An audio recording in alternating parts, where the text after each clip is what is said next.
of a story. We always need to hear both sides of the story. Both sides of the story. Both sides of the story. Both sides of a story. Yes, both sides of the story. Both sides of the story. It's not fair. Both sides of the story. Both sides of a story.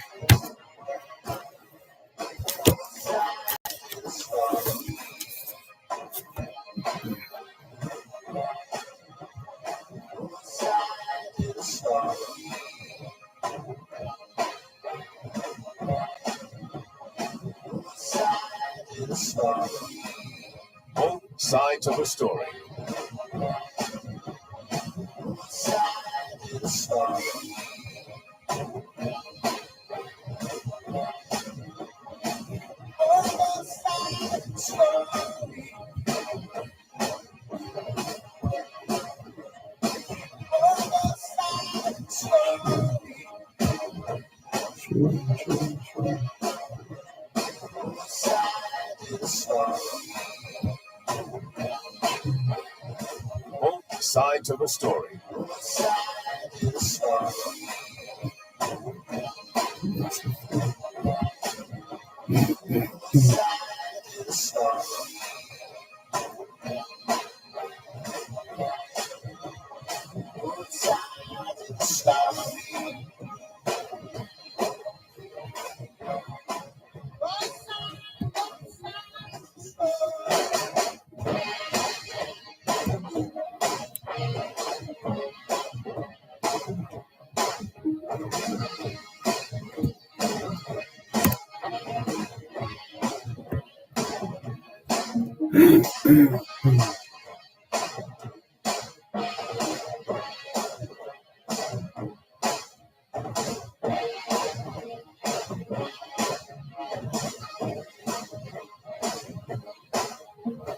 Find yourself at the gallop when I round that part of town. Wind waits in the darkness with a weapon to cut some stranger down. Sleeping with an empty bottle, sad in an empty heart. We need to the job, with a respect, get out while we can. We always need to hear both sides of the story.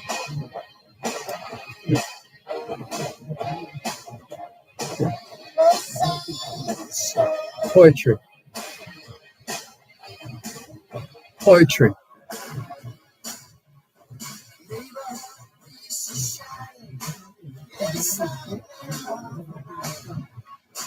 I'm not hearing you. Go ahead. I'm not hearing you.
No man is an island, entire of itself. Every man is a piece, a part of. If a cloud be washed away by the sea, Europe is the less, as well as if a promontory were, as well as if a manor of thy friends or of thine own were. Any man's death diminishes me because I am involved in mankind, and therefore never send to know for whom the bell tolls. It tolls for thee.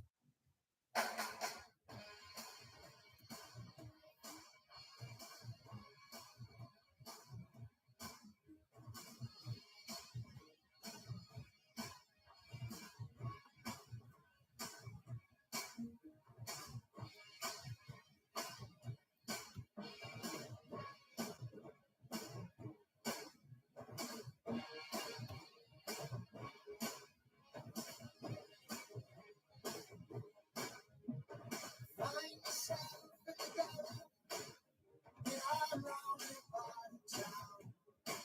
Where did we see the darkness of the red line to cut so straight down? Sleeping with an empty body is a sad and empty heart. We need to try to respect, get out while we can. We always need to hear both sides of the story.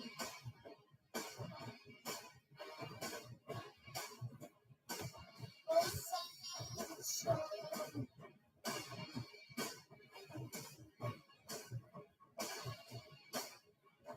Neighborhood piece of shadow. Yes, I'm there all night.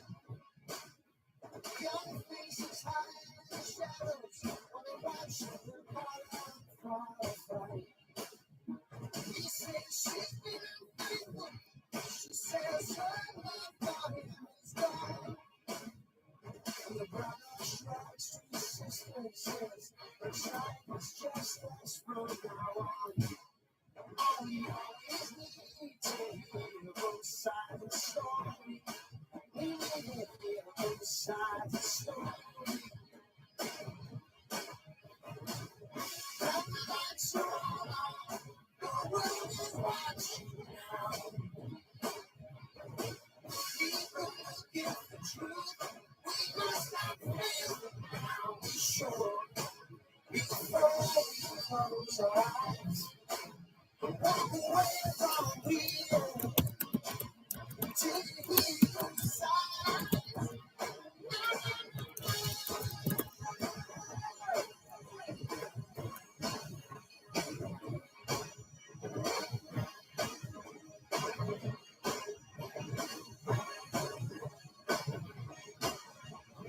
Here we are on the road. What seems to be the center of the storm.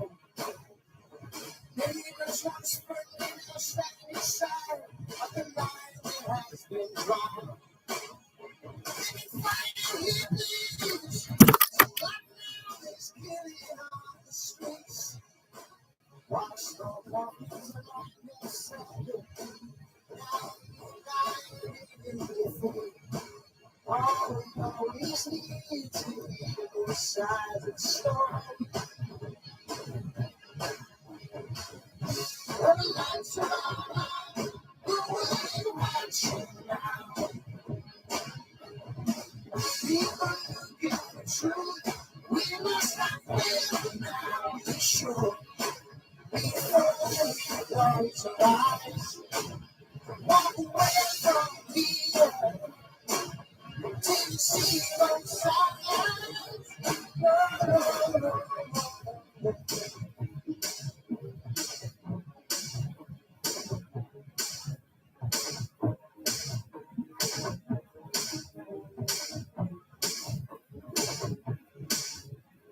White man turns the corner, finds himself within a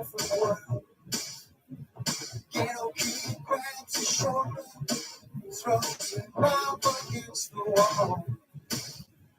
He says, would you respect me if I didn't have this love? 'Cause without it, I don't get it. And that's why I carry one. You always need to hear both sides of the story. Both sides of the story.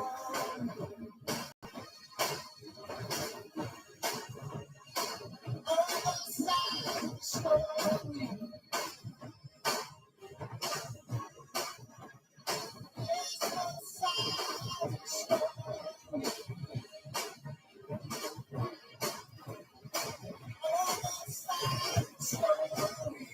This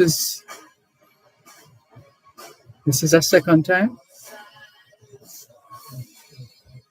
Third. Okay. All right.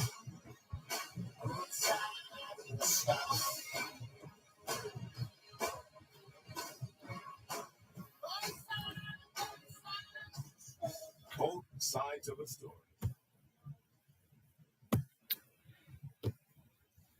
Thanks a lot for staying with us here on your program, Both Sides of the Story, here on Power 106 FM. As we say, good afternoon, and thank you very much for making it Both Sides of the Story here on Power 106 FM. Apologies for the delayed start, the protracted delay in the start of today's edition of the program. Had to deal with some other matters before coming on air. Sorry about that, but thank you for your patience and understanding.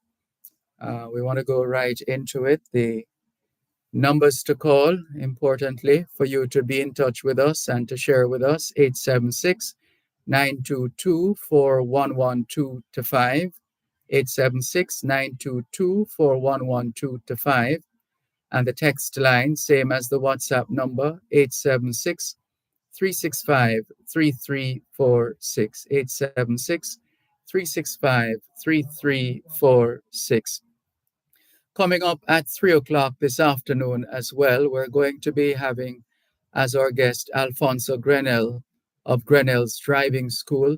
We need to touch bases with him once again to find out what's been happening on our roads. We gathered there was a terrible crash, I think it was this morning, and we are still experiencing quite a number of road fatalities.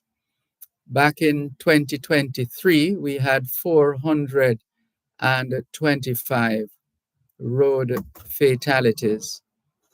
The Road Safety Unit reported that Jamaica ended 2023 with 425 people being killed in crashes, a decrease of 13% when compared to the corresponding period.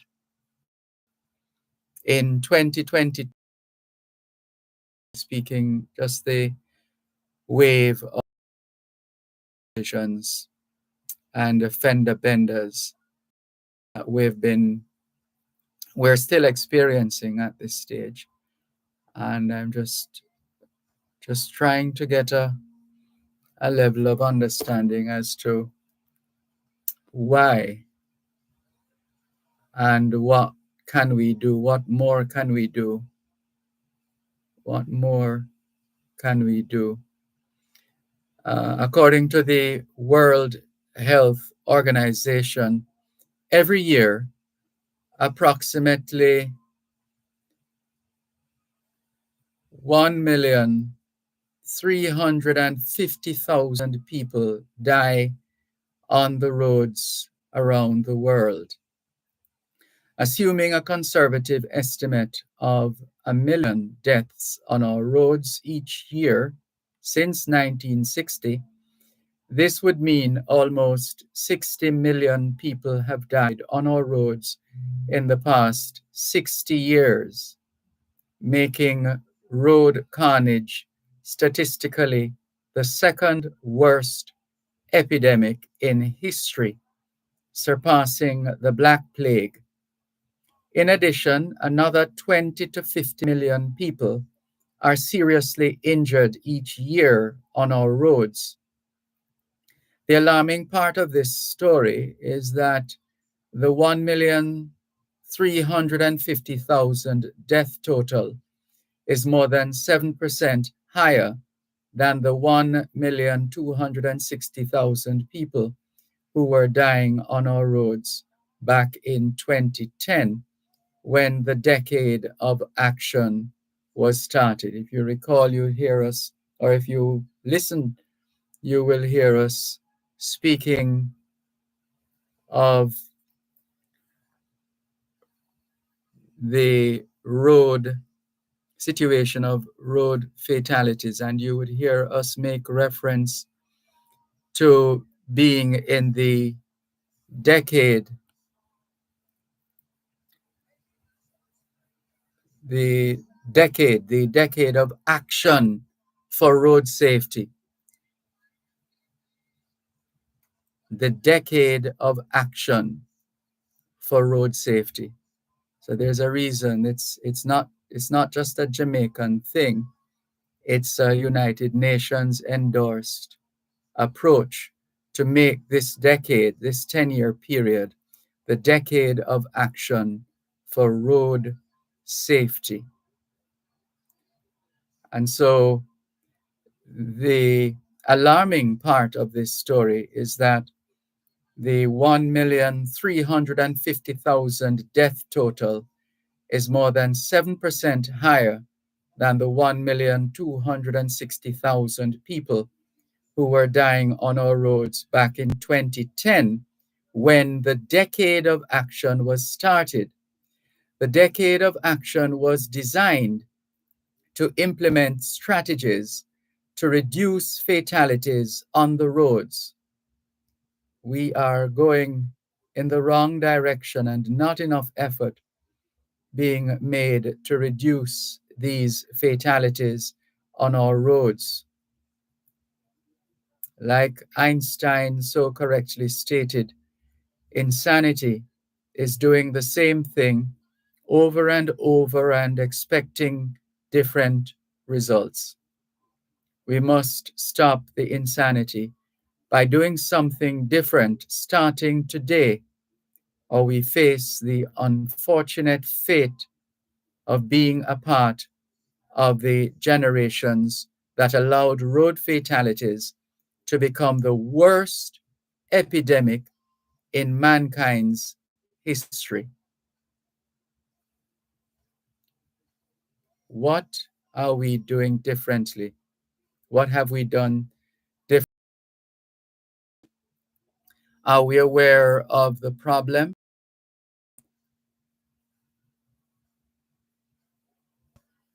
Are we aware of the vaccines that are available right now to reduce the levels of road fatalities?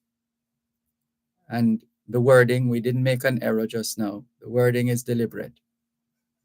It is deliberate.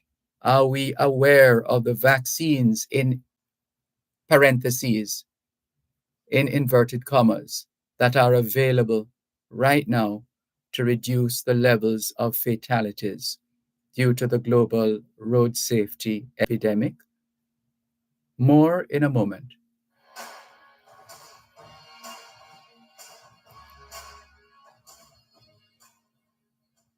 You're listening to Power 106 FM. The time is now 2:30. Mass Martin, how your pepper and tomato feel a shine so like morning star? Wait, then you not hear about the new mighty side name Pega Star from Caribbean Chemicals? I hit me use, man.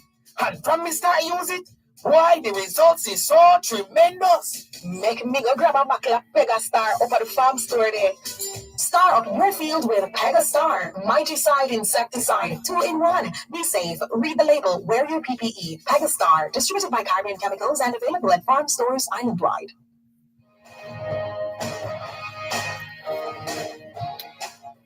Right, so to go back to the question, for those of us who have been rather reckless, are we aware of the vaccines, in inverted commas, the vaccines that are available right now to reduce the levels of fatalities due to the global road safety epidemic. Yes, these solutions or vaccines do not cost money, but should a road authority not have a moral obligation to make these vaccines available to stop the epidemic of deaths on the roads in their country? If something is important to you, if something is important to you, you will find a way, won't you? If it is not important to you, you will find an excuse. More excuses. Everyone effort to learn about magazines, in exhibitions, in conferences, or in training courses, and then use this knowledge to stop the carnage on our roads. Sometimes the living have to close the eyes of the dead, and sometimes the dead open the eyes of the living. Our eyes must be opened by now, and now we must act aggressively to make a difference. The International Road Federation, IRF, offers a variety of road safety training programs, and IRF always includes a road safety track in its regional congresses, which are conducted around the world. Today, we're being encouraged to act today to make a difference tomorrow. We must make our roads safe and not just safer for all road users. There are some things in life that you do not want to be known as being number one. Let's do what we need to do to leave that epidemic distinction to the plague of Justinian. If you want to learn more about the state of the art technologies and the best practices being used to make safer, you can quite a few references. There's the UN, there's the Internet far actually, because right here in Jamaica we have advocates like advocates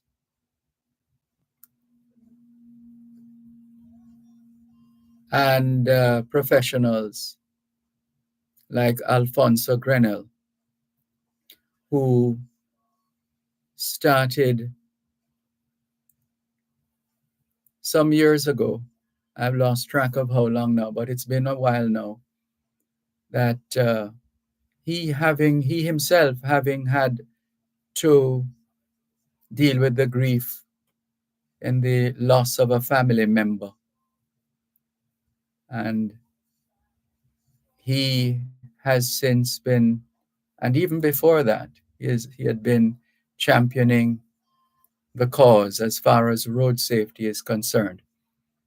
Of course, there's the National Road Safety Council, there's the Road Safety Unit, and there are so many programs, initiatives, infomercials that have been made, all kinds of notifications being pushed out in social media environment and elsewhere. And unfortunately, sadly, the road fatalities continue. What will it take? What will it take to get us to slow down? What will it take for us to take time drive? You hear? Those are a couple of the taglines that have been used over time. The onus is on us. ONUS. The onus is on us. We have to make the change. We have to make the difference. We can't continue in this way. Can't continue. And when you go back at what the numbers were and what they are now, it's quite heartbreaking. Back in 2018, for example,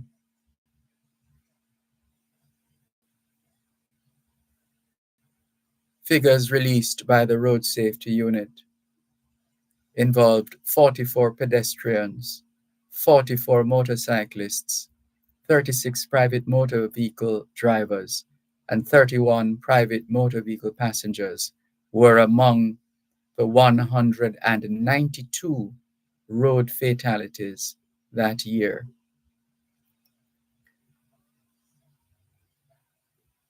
Road injury, we are told as well, is the leading cause of death in males 10 to 19 years, killing 150,000 a year. And then, do we know the crash hotspots in Jamaica? We have found more than a few. We have identified more than a few crash hotspots. St. Anne, the Landover Main Road, and the last time we checked, looking at the crash hotspots, this was just a few years ago. And that Landover Main Road, for example, in 2016, saw 15 deaths from 5 crashes. Another one is in the St. Catherine North area, Brunswick Avenue, 7 deaths from 6 crashes. St. Andrew South, Spanish Town Road, 7 deaths from 5 crashes. We have a lot of data on crashes and collisions in Jamaica and lots of road safety material. So from time to time, just to take a look at where we're coming from and when we are now, we're able to put our hands on the data. Hence some of these numbers we're sharing and areas like the hotspots. St. Andrew South, Spanish Town Road, 7 deaths from 5 crashes. St. Catherine South, Portmore, Dyke Road, 5 deaths from 2 crashes. St. Andrew South, Marcus Garvey Drive, 5 deaths from 4 crashes. Trelawney, Falmouth Bypass, 5 deaths from 2 crashes. Westmoreland, Negril, Norman Manley Boulevard, 5 deaths from 4 crashes. Westmoreland, Red Ground, Main Road, 4 deaths from 2 crashes. Hanover, Barbican Road, 4 deaths from 2 crashes.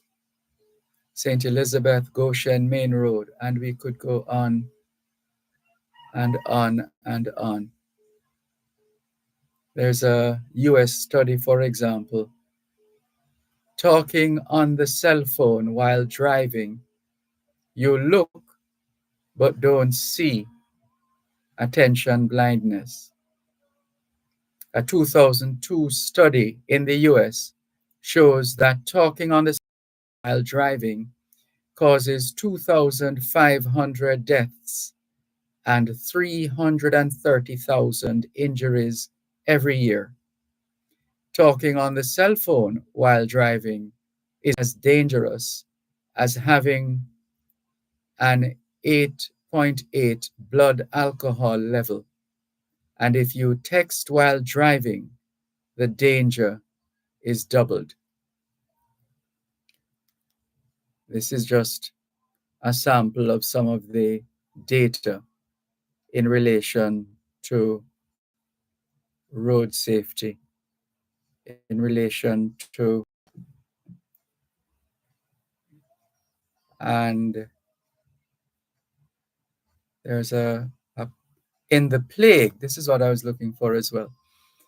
In the plague of Justinian in 541 and 542 AD, approximately 100 million people died, making this event recognized as the worst epidemic in history. The second worst epidemic was the Black Plague in 1346, the period 1346 to 1350, with 50 million people dying, followed by the HIV/AIDS epidemic, in which approximately 40 million people died between 1960 and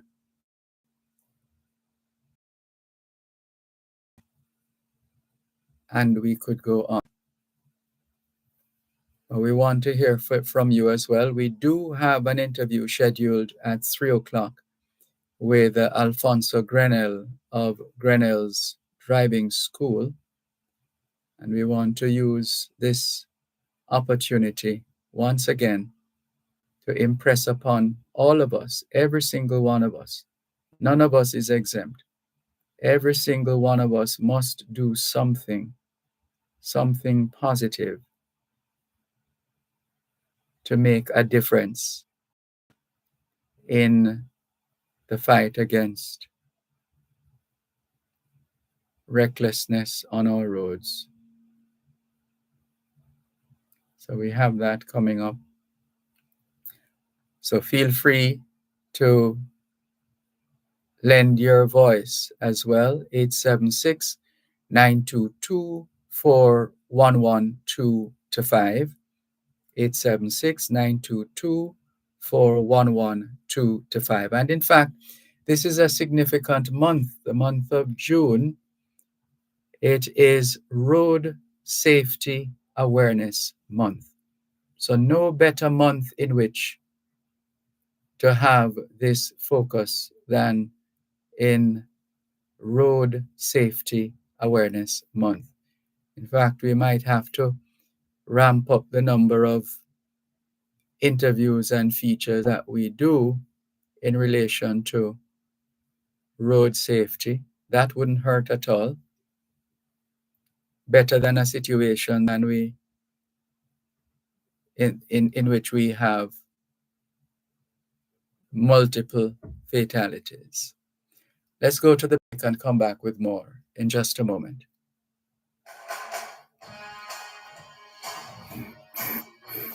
You're listening to Power 106 FM. The time is now 2:45.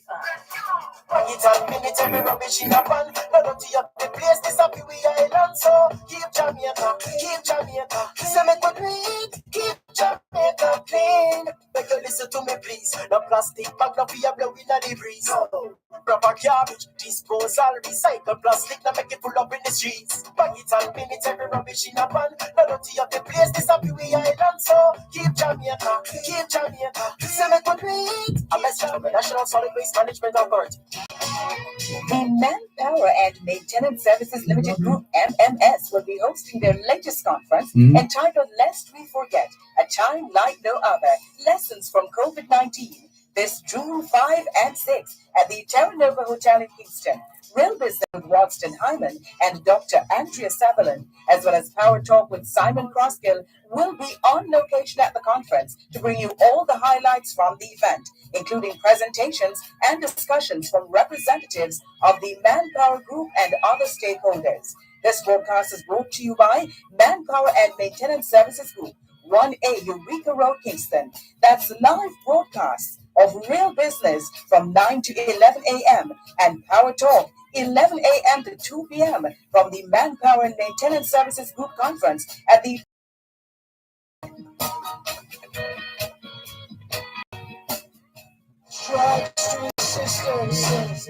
side now on. All we always need to both sides of the story.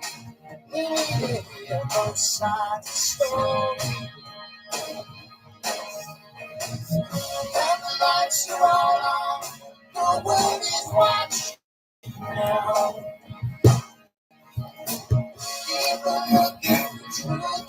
We must not fail now. Be sure before we close our eyes. Walk away from here to the evil side. No, no,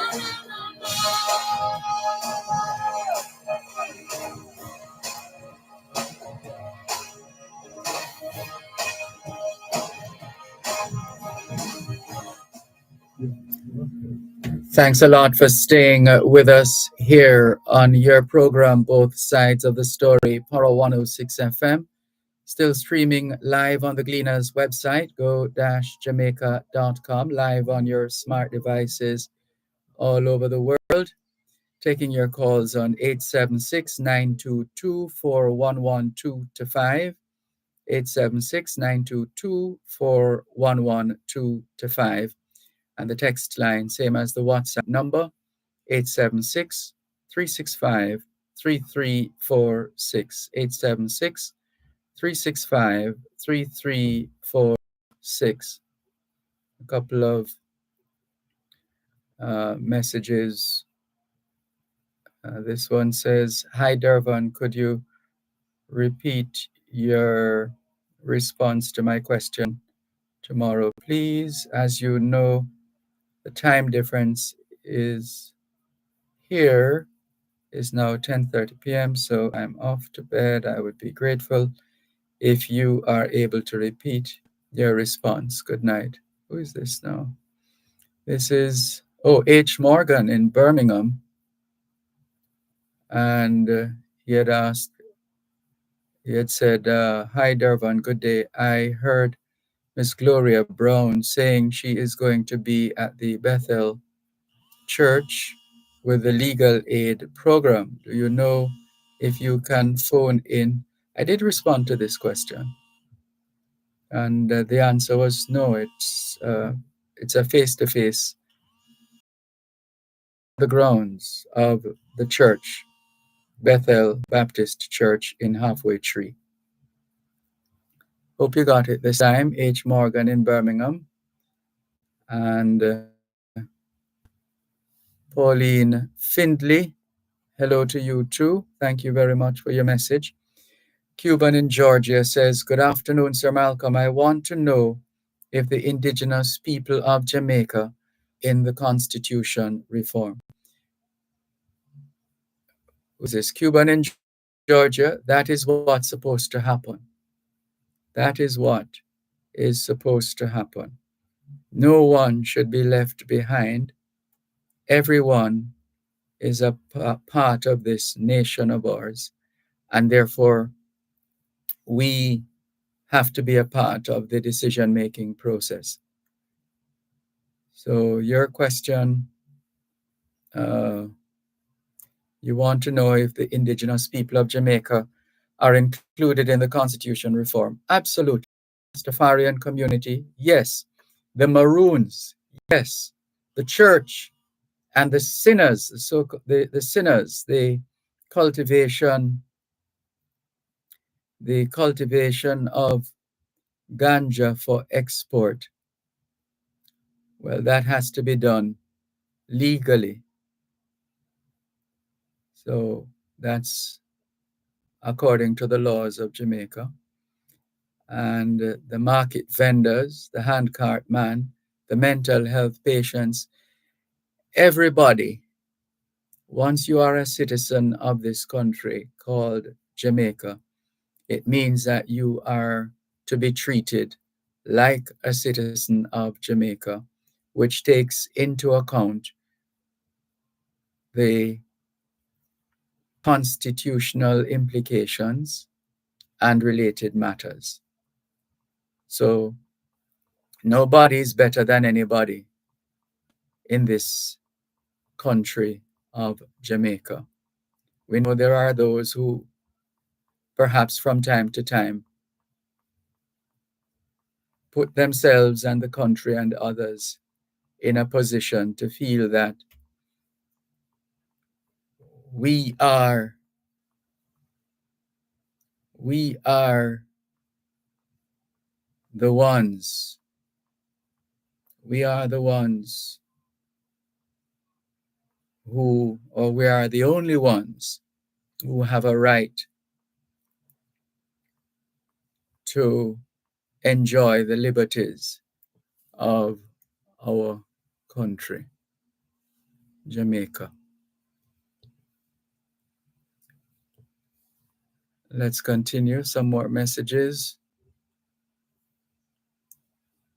This one says, Mr. Malcolm, good day. This is Miss Morris again. I still haven't received a call from anyone towards the assistance for my house that I asked for. The old one is now falling apart. So if any listener is willing to, I will take, it will take 45 bags of cement instead of the other things that I did ask for. I am in St. Thomas, Morant Bay area. My contact number, and she has given us her number, not for the first time. Persons can call me straight. Some WhatsApp don't work. Thanks for any assistance. Well, the Food for the Poor has had, and I believe still have, a very active housing program that's been going on for a long time. The housing program of administration with respect to special, there's a term for it, but the special housing program and housing for the indigent, etc. Those have been augmented by the others, for example, as we said, from Food for the Poor, and there are organizations as well who come to Jamaica as part of their vacation, but instead of vacation, they are helping to build or repair or rehabilitate houses here in Jamaica. There's Habitat for Humanity, that's an organization as well that does a lot of work in that regard. So you might want to use the benefit of your cell phone and related paraphernalia to identify some of these sources. There's a social housing program. That's one of the initiatives as well that has been going, social housing. So yeah, I think we've given you a couple of options, and we hope it works out. But feel free to call us back or message us and let us know how things have been going. And this one says, I see that Meta is being made available, and only a select number of countries, but Jamaica is one of them, as are the US and Canada. Perhaps you need to remind your listeners at home and in the diaspora that is available. It may actually reduce the number of calls you get missing information. I apologize, the last couple of words in the previous message. It should have been open, in open quotations, based on misinformation. All right, Mr. Mack, I'll have to go through that message again. Here's a call coming through. 876-922-4112-5. Hello, good afternoon. Thanks for calling. Good afternoon, Dervan. Good afternoon. Yeah, man, I must admit I was wrong. Trump is convicted, you know. He is convicted, but he is rushing gold like 73 million since, you know, and it's not like Democrats, and I wish we can discuss this thing objectively, you know, because the left is, you know, happy, the Democrats, and the Republicans are fighting back. They say the injustice politically dropped. It was a bottle of apples, you know, pure Democrats, from the grand jury to the jurors to the judge to the DA, you know. So, you know, I think it's going to be reversed somewhere because civil war is a possibility of violence, probably not civil war, but violence. It's bad though, you know. It's the first in American history. And the Trump aid crowd must understand it's two sides to the story, you know. Nothing for me to be happy about is spoiled brand America. Bad business, selfishness, because he knew Trump was his presumptive nominee. And you go back, rehash 2016. That's what the case about, that he won Hillary. So they say he paid money to influence the victory, which But is what politicians do. Biden's numbers went up a bit, didn't they? Biden's numbers went up a bit within the last, was it 24 or 48 hours? But Trump still leads. They're gathering 73 million and growing since. Yeah, well, such is the nature of democracy. Yes, and the arguments just start because people are saying that's the nature, but it's the first in American history. And people talk about Trump, and that's what Democrats have been doing, like a Trump and not as a president. And that's not how most Americans see it, as the polls indicate. And I'm telling black people, read the judge. That's so much black people in jail in America. You can imagine the president, pure apples, no oranges. They see that's a weird nigger most of the time, and most of them live in Democrat neighborhood. And gagging people, gagging the president, you know, people talking about Trump. Remember, it's a former USA president and also a presidential candidate. Thank you for the call. We're going to leave it there, though, because we have an arranged segment coming up and an interview coming up. Sorry about that. Thank you for the call. Bye-bye.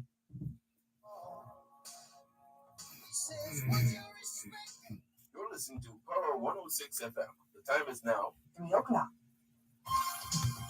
Tune in every Thursday at 3:30 p.m. for Your Legal Corner with Dana Walker Huntington, doing both sides of the story with Dervan Malcolm on Power 106 FM. It's your source of information regarding U.S. immigration matters, combined with Power 106 FM's pioneer of diaspora broadcasting. Call in with your U.S. immigration queries and concerns on 876-922-41125 or send a text or WhatsApp message to 876-279-8598 and get the answers you need for your U.S. immigration questions. That's Your Legal Corner with Dana Walker Huntington, Thursdays at 3:30 p.m. during both sides of the story with Dervan Malcolm, only on Power 106 FM.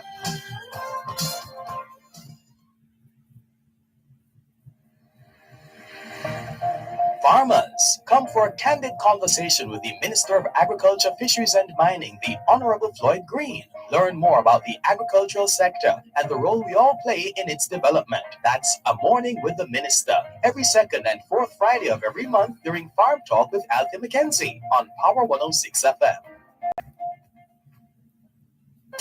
The Auto World.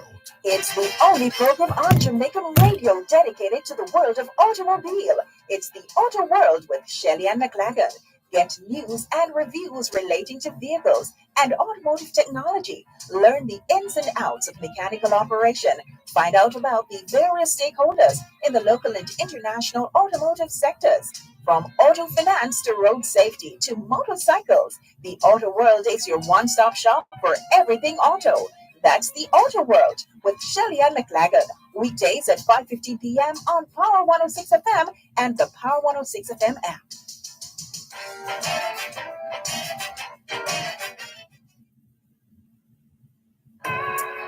Power 106 FM, the digital sound, and now reaching you in more ways. Listen to us on 106.1 to 106.9 on the FM band. You can also listen to us on the Power 106 FM app, which you can download on the Google Play Store or the Apple Store. You can tune in on your mobile phones by dialing 631-359-8281 if you're in the US. And if you're in the UK, you can dial 0330-606-0953. Plus, listen to us on onespotmedia.com and the One Spot Media app, or log on to go-jamaica.com. Power 106 FM, where all views can contend, giving you powerful talk radio in so many ways, on air and online.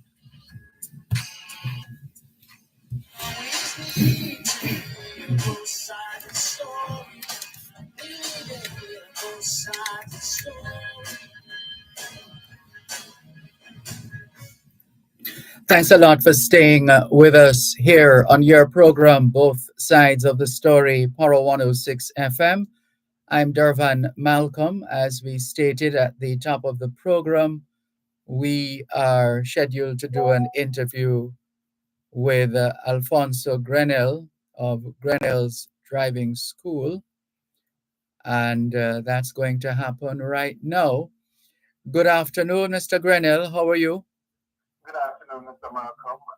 Giving thanks. How are you? I am fine, thanks. Giving thanks just like you. Thank you. Wonderful. Mhm. Excited about this day because yesterday was my young birthday. So I'm trying to make the best of it. And I'm just glad that I'm still here. I'm not just pleased like one of those persons that was in that coaster bus. I don't know if you have heard about it. Yes. Or seen in its photograph, in a video of what transpired at one of the intersections at Georgia Park and Boulevard. And this is one of the reasons why I believe that drivers need to be properly educated in terms of maneuvering the road, using the road properly, following distance, and so on. Because for a passenger vehicle to run into the back of a park truck, something that's right with that. Something that's right with that. Mhm. And then when you look at it, you realize whoever was in the front passenger seat, it would have taken a miracle for that person to have survived or to survive that crash. So I really want to use this time, especially whatever time it's allocated for this interview, to implore, all those listeners. Of course, most times my emphasis is on the driver, but we also have an incident, I think earlier this week, or it was on the weekend, where that young girl who actually walked out into the road, first of all, without due care. I don't know if you remember the days, Dervan, when we saw the police officers and so at the traffic ward to come to school and teach you how to cross the road. Oh, I remember it like it was yesterday at Coburn Gardens All Age School. The police came with their projector Mhm. with the film of how to use the road and so on. And they were asking us as students questions. And I thought I knew the answer to the question, and I did actually. What the question asked by the policeman was, what are the words on the sign that is held up by the warden at the pedestrian crossing. And I was so anxious to give an answer. I raised my hand and then got up and I said, "Stop." And I just couldn't find another word after that. I couldn't. Yeah. And then eventually, children crossing. Mhm. Yes, I'll never forget that. Yeah, and you see, that's the thing in Dervan. With the education part of things. However, I think this young lady seemingly was distracted because if you, I don't know if you've been able to look at the video that's being circulated. When she was hit by the truck, it seemed like an object looking like a phone um, was thrown from her hands, you know, flung from her hands. So I don't know if she probably, and then I heard someone was saying when there was a plug in her ear. So she could have been talking on her phone and with what we call now walking distraction. So it's not only driving distractions we have, Mhm. but we have a lot of walkers who are distracted because they're using their phone while they walk. But it just was so, to see another life just wasted away like that. 20-year-old young lady, gone just like that. There, somebody, they, they, they, No, go ahead. yeah, the situation Mm. with this case. A matter of fact, at the workshop, I'm planning to have the group that is participating to analyze it, whether or not the trailer driver could have done anything to have prevented the crash. I'm not saying he's at fault. I'm just wondering if we analyze that properly. For persons who would have seen the video, the, the, there was a car, a station wagon car, that was in the road for a while, trying to cross or to leave a minor road to a major road. And if the driver, truck driver, probably has used the watching strategy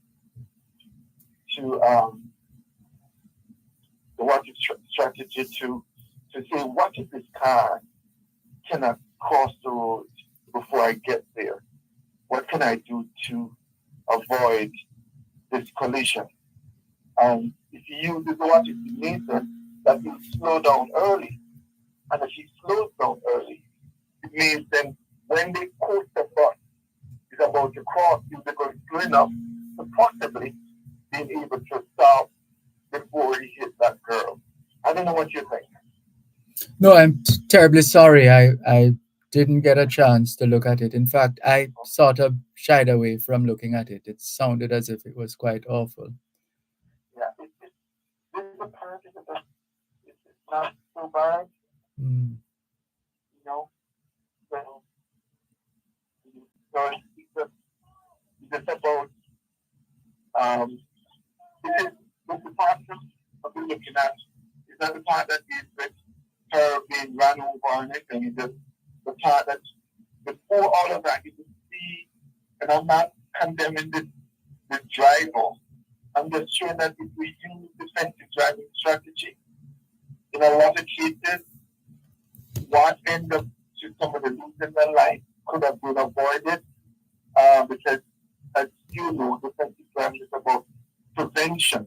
It's not about who is at fault. It's about avoiding, having a crash or a collision, you know. Hello? Yes, yes, Yes. Mr. Crenna. So I want to really encourage people to come out to the workshop that will be held on Monday, June 10th, because there's so much to learn.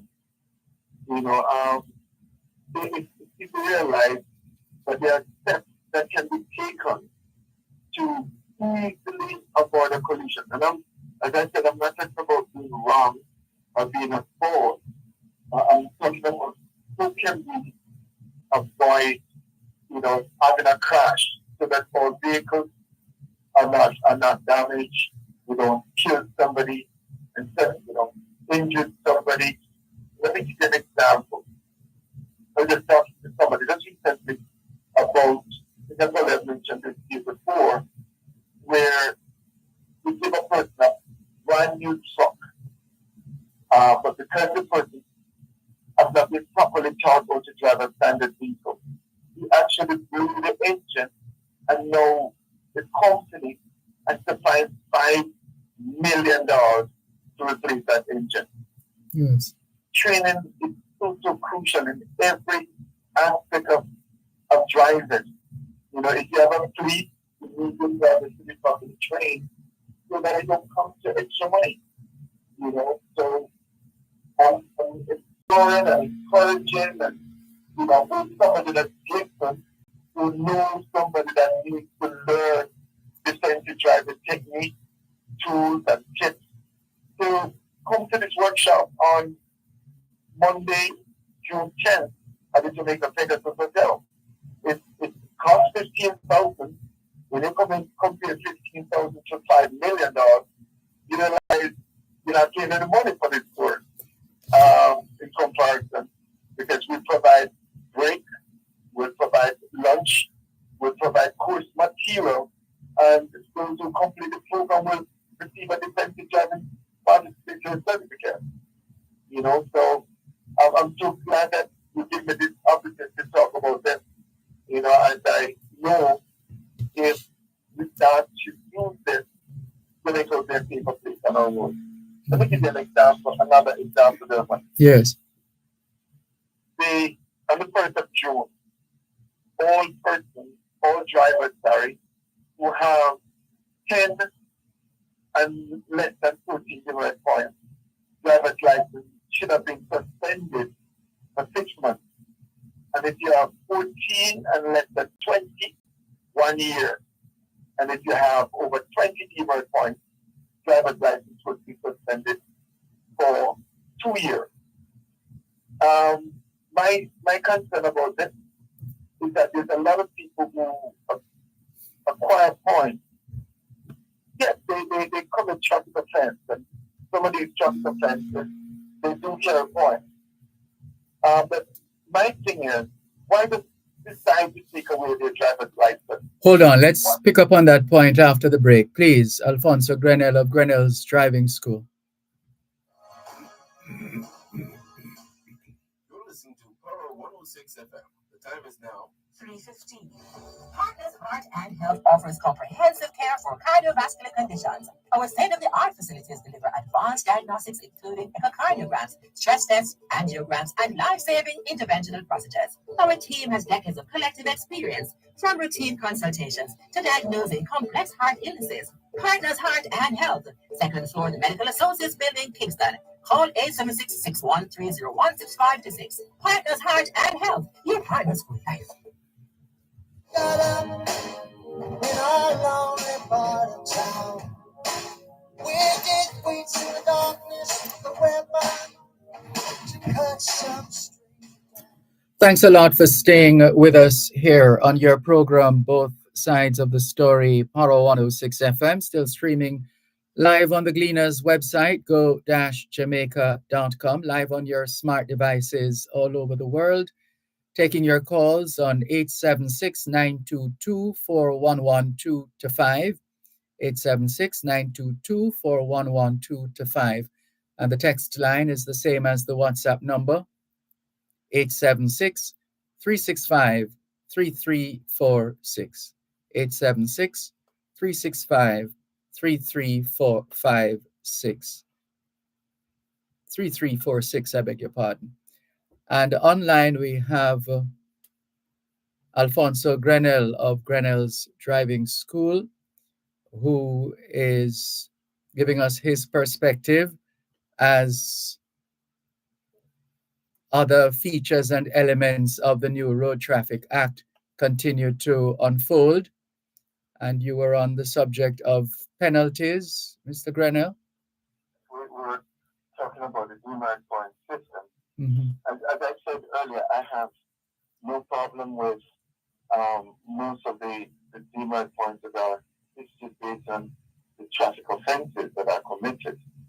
But my concern is instead of just taking away or suspending somebody's driver's license and then give it back to them 6 months, a year, 2 years later. I know for the 2 years, you have to do over your driving test once your driver's license is suspended for 2 years. But then for the 6 months, there are methods that other jurisdictions, I know in the United States, the defensive driving program that Gwyneth's Driving School offered to all drivers is used to remove demerit points. It is used to reform drivers. It is used where a driver his driver's license could be suspended, and instead of the driver's license is suspended. And I'm not talking about just an individual doing that. The courts in the United States would give the guilty driver, the option to go and participate in a defensive driving course and then bring back a certificate to show that he participated and passed the course. And once that happens, the person's driver's license will not be suspended.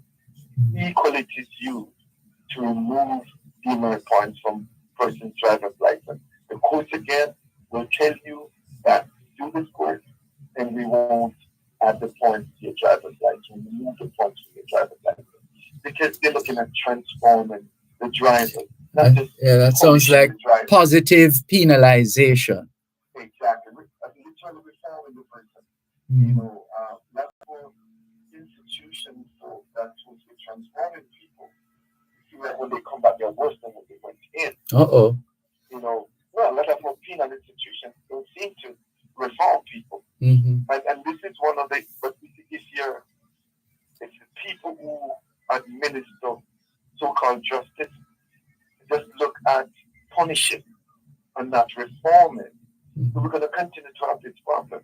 Because if we take this to the bitter end, if you look at it, Dervan, if you take away a taxman, a minibus man, a truck driver who drives to provide for his family, and you take away his driver's license for 6 months, if he doesn't have any other skill, I don't know how long it will take him to even learn to do something else while he waits to get back his driver's license for 6 months. Think about the ripple effect of that. Yes. What's going to happen to his children that are going to school? What's going to happen to his spouse doesn't work out? Where the funds going to come from? What is he going to do?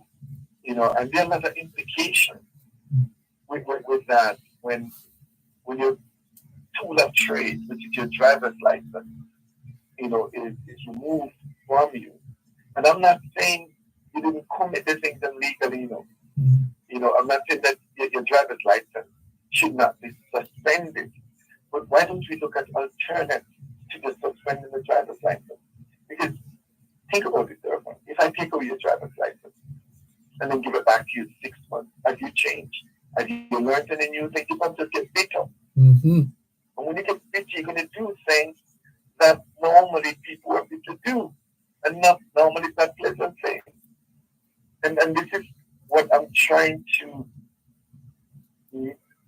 advocate for our authority, the Island Traffic Authority, the Ministry of Transport, of course, we know it's energy, science, technology, and transport. You know, to look at, can we find some way? If it's about reducing crashes, if it's about saving lives, sure that it's about that. Don't make the impression be just about making money and punishing people. You know, and this is why I really think we need to rethink some of the things that are even in the Neuro Traffic Act. Let me give you an example. One of these new regulations is that driving instructors should become certified. current bar. Sorry, you said driving instructors. Instructors become certified within a year or so. So on what grounds would they be operating?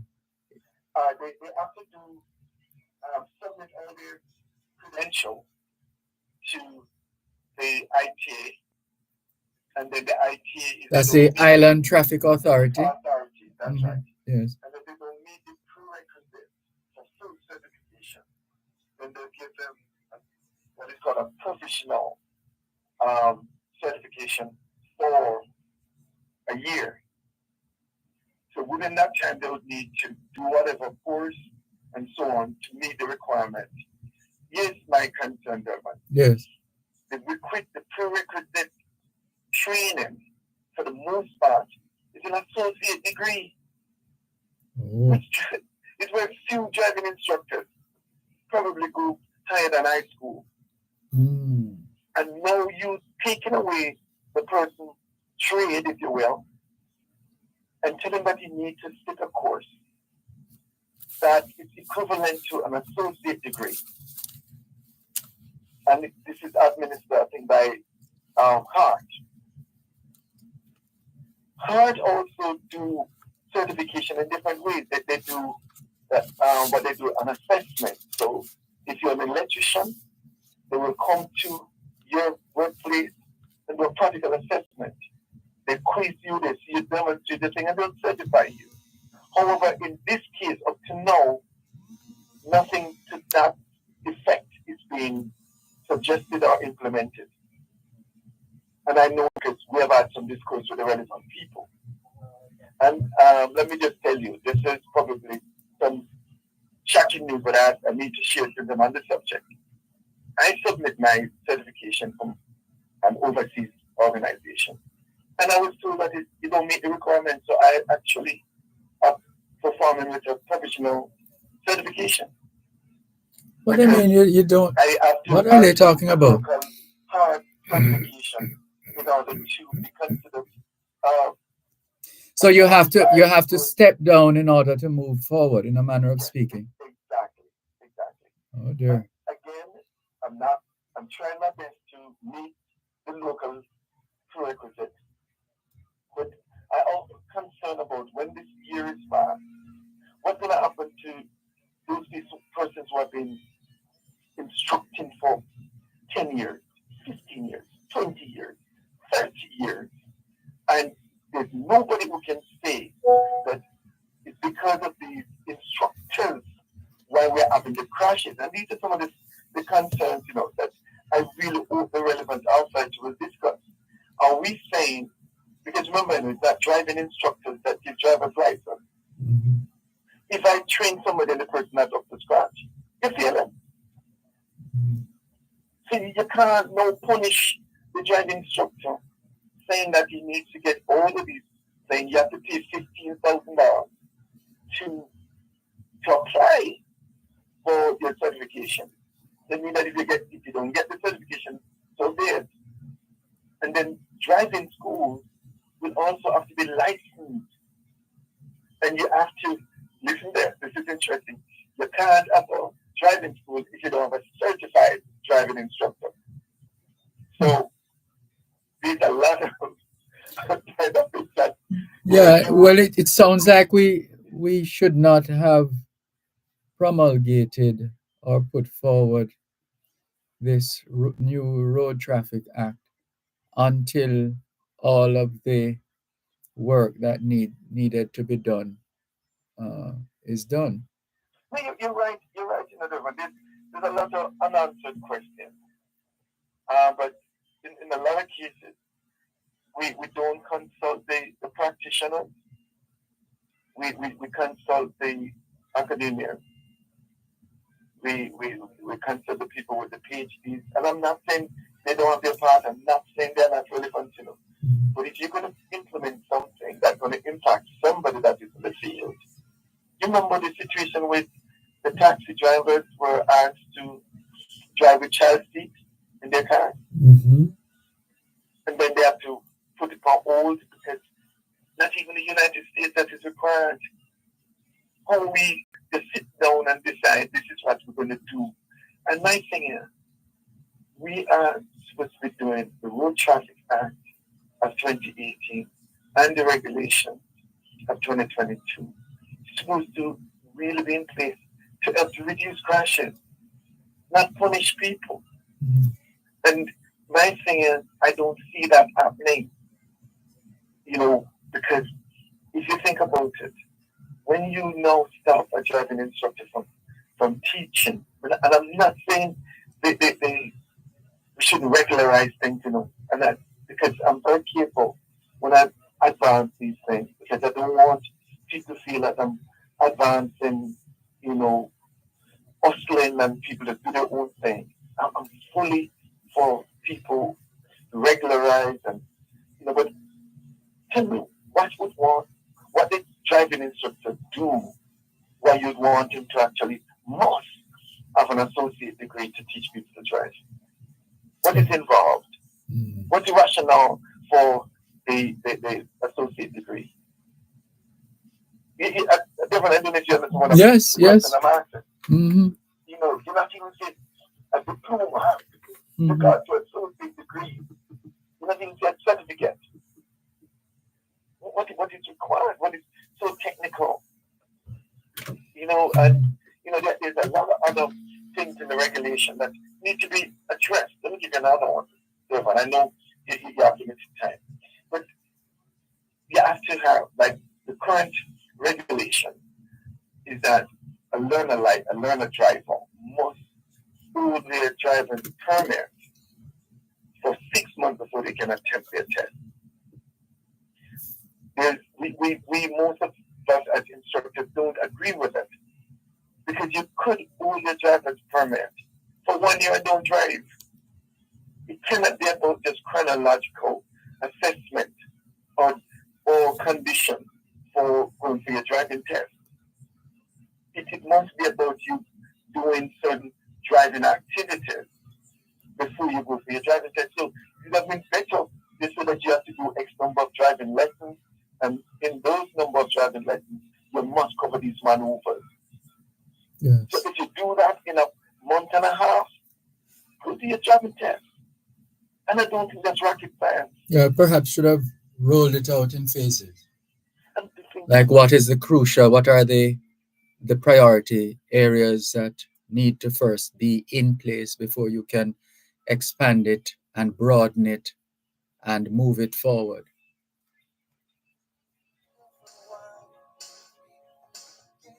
Help us protect Jamaica's borders. Tell us about any illegal guns coming through customs controlled areas. Call Crime Stop at 311. The time by the Jamaica Customs Agency is 3:30. And this love is without it, I forget it. And that's why I carry one. We always need to hear both sides of the story. Both sides of the story. Both sides of the story. There's both sides of the story. Both sides of the story. Both sides of the story.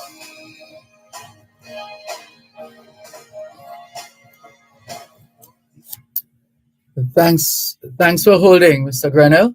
No worries, Dervan. I tell you, it probably take a day or two to finish it, but just to say, because I just want to make it abundantly clear, I am for changes. I am for improvement. I am for regularizing things that not everything goes. But if you're going to do something, try and get the people who are involved. Because if probably several driving instructors were involved in this process, I guarantee you that we would not be having this 6 month thing about you have to hold your learner permit for 6 months. I know persons who plan to learn to drive. Something came up, they have to spend the money that they plan to use for driving lessons, and therefore they have to renew their driver's license after a year because they didn't get to drive. It's 1 year later before they continue. In that case, that person could easily go to their driving test. If you're looking at it from a chronological perspective, this is why I'm saying we need to probably go back to the drawing board a little bit and revisit and reassess and see whether or not some of these things that are in the regulation and the act really is fit Jamaica situation. Because a lot of even our driving instructors probably didn't finish high school, but they are good at what they do. Should we now say that you're going to be barred because you cannot perform up to an associate degree level? Yeah, it calls for reasoned positions for those who are involved, the stakeholders, the leadership perhaps needs to I don't want to say not dilute, but we can't have that. But to revisit and look at whether or not what can be changed, what needs to be because that's what life is. Yes. If we get stuck on something and it's not good, then we're going to be in trouble because we want to change. Change is not just for the person down the bottom, but change is for our level. And this is some of the challenge that we're going to have as a society. If I may just broaden it a little bit, Dervan. Yes. Because if a politician makes a mistake and then come and say, I apologize, sometimes it's going to be used against him. See that? He has to apologize. And as a result, sometimes we see the blatant mistake, but we own hard end. I said, no, I can't give anybody the upper hand. And as a result, we suffer as a result. We should be willing to recognize something, reevaluate, because we're not perfect. That's right. And say, hey, I might have made a mistake here. Let's just look at it again. Let's see what we can do to make a change and make that change. And I think as it relates to driving school, driving instructors, and in terms of certification of driving instructors, license and driving school, need to be revisited. I strongly believe that. I think some errors were made. Also, the 6 months need to be revisited. I know that the minister is a very reasonable person, and I believe that he and his team can just revisit to look at it just like they did with the child seat, the taxi cab, the child seat, the benefit. How many persons will end up not being able to earn? I know a person who used teaching privilege and send their children to university and everything else. Suddenly that person, because he can't make it to an associate degree level, he can't instruct. And then, the irony of all of this, Dervan, What's that? in the act, in the regulation, you can teach anybody once you're not collecting money. In other words, there's no standard that the person who's going to teach his daughter or his son or the man who will teach his friend, his so-called friend, have to meet. You follow the in other words, you never do that in medicine. You never do that in engineering. You can't say, all right, you're not going to charge them money when you come to your office as a doctor. So practice medicine once you're not charging. That never happened. So all you want to bring over this field is that we're trivializing driving. That is taking over 175 deaths already. Much more than that already. And the year we don't reach 6 months yet.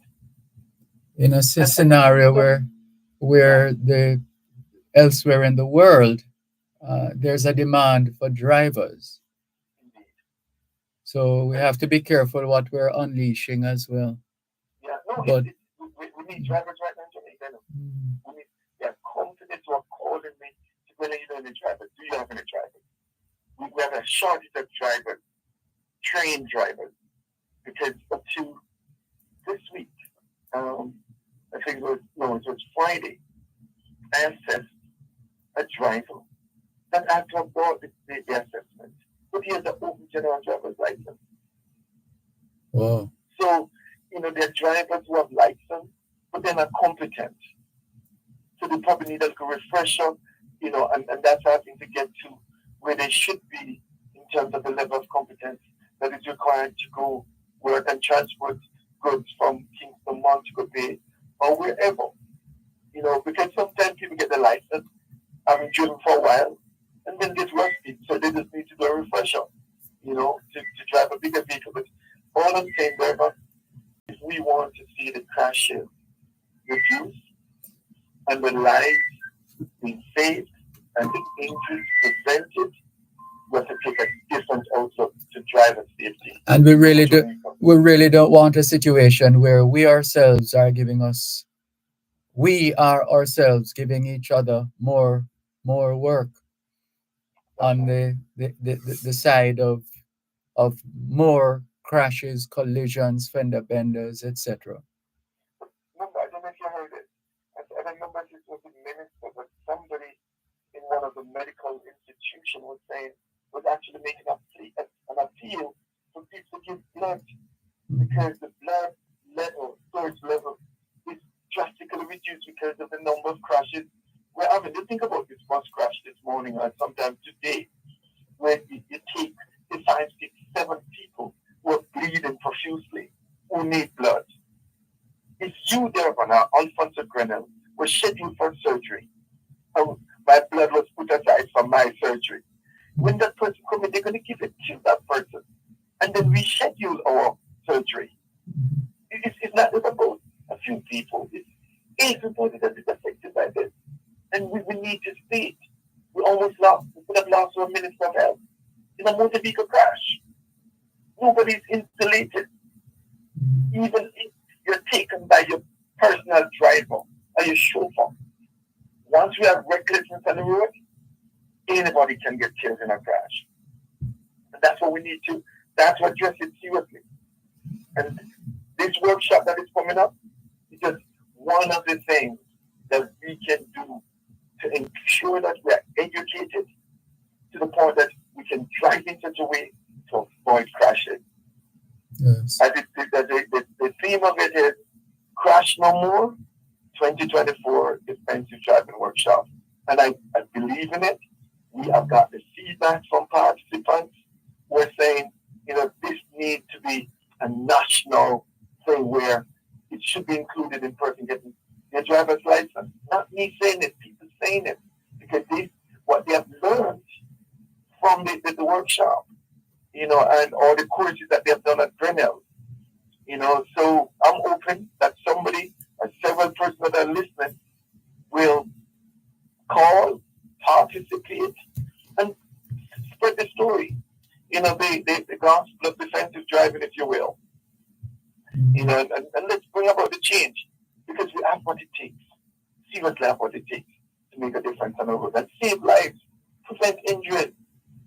And if we want to, all stakeholders, it can happen because we're Jamaican. Anything we want to do, we can do it. And just people call. My number is still 770-8586, and the office number is 977-5249. And one of the easiest email addresses is Grenell's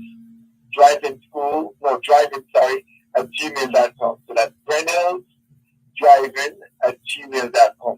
Send us the message. If you have a fleet, send somebody your fleet driver. If you're the fleet manager, come participate. You're the supervisor.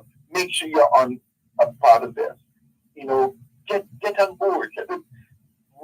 Rally to the need of the country as it relates to road safety and saving lives.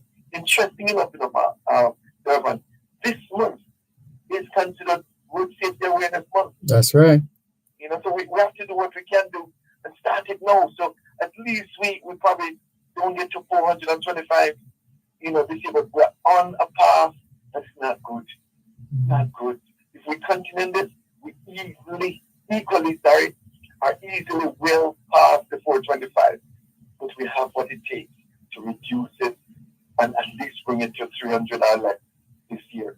But everybody has to come on board. Everybody. Indeed, we need all hands on deck. Indeed. Yeah. Well, we want to wish you all the best for your upcoming workshop. Thank you very much, Dervan. Yes. And I just want to say thanks to the Insurance Association of Jamaica for coming on board with us. The Gleno, the RJ Gleno Communications Group for their continued support since last year. And definitely our partner, the Red Stripe, part of the Heineken Company, for supporting us and deciding that they need to get the message out there because they want to see lives saved in Jamaica, and that's so important. So I just want to tell you thanks for having me, and Thank you and, for the tremendous work that you've been doing. thanks, Dervan. It's a passion, as I said. I've lost a brother in a motor vehicle crash, and I just want to make sure that what we went through as a family, nobody else goes through that if I can help it. And that's my passion right now. And I will continue to do whatever I can do, even if it's sometimes going it alone. I will keep on doing it. You have been very, very helpful. You have given me a lot of opportunity to share this message about safety. And I just want to tell you big thanks, because it takes us, it takes a group, as you said, all hands on deck for this to happen. And we just need more to rally around us, rally to the cry for safety, So thanks much, my friend. Thank you, Alfonso Grenell. Well done to you and the team. And let's keep the dialogue going. Thank you. But more than that, we need action. Indeed. Right, we've had. All right, bye-bye. Bye. Take care. Alfonso Grenell of Grenell's Driving School, giving us his thoughts on in the face of the continuing collisions on our roads. It can be stopped. It can be minimized, at least, if not totally stopped. But let's do what we can while we can, until we can't. This is your program, Both Sides of the Story, Power 106 FM. Someone here asks, is CCTV camera anywhere close to that lawyer's house where the murder took place in his house? If the answer is yes, I'm just wondering if the police did try it, because that is what they used to find a suspect in the teacher's murder, that teacher, the person who murdered that teacher from St. Peter Claver School. And I think the family or Crime Stop should put a private investigator on the case of that murder, says Horace, otherwise known as Spider. More in a moment. You listen to Power 106 FM. The time is now 3:45. Are roads a major concern? What about those drains that are in need of repair or cleaning? Who's responsible for repairing my road, and when will it be done?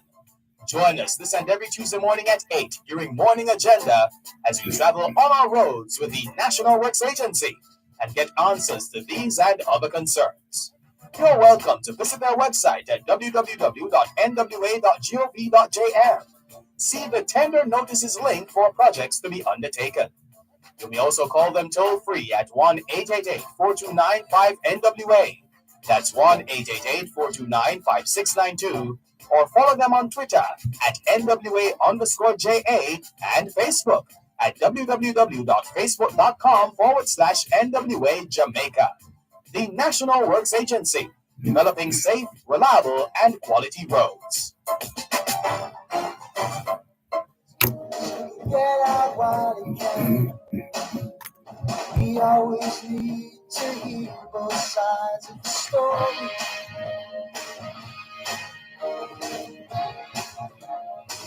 Both sides of the story.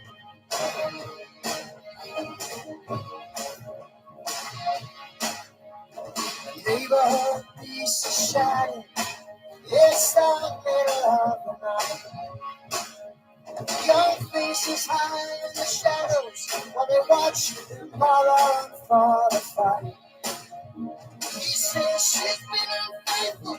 She says her love for him is gone.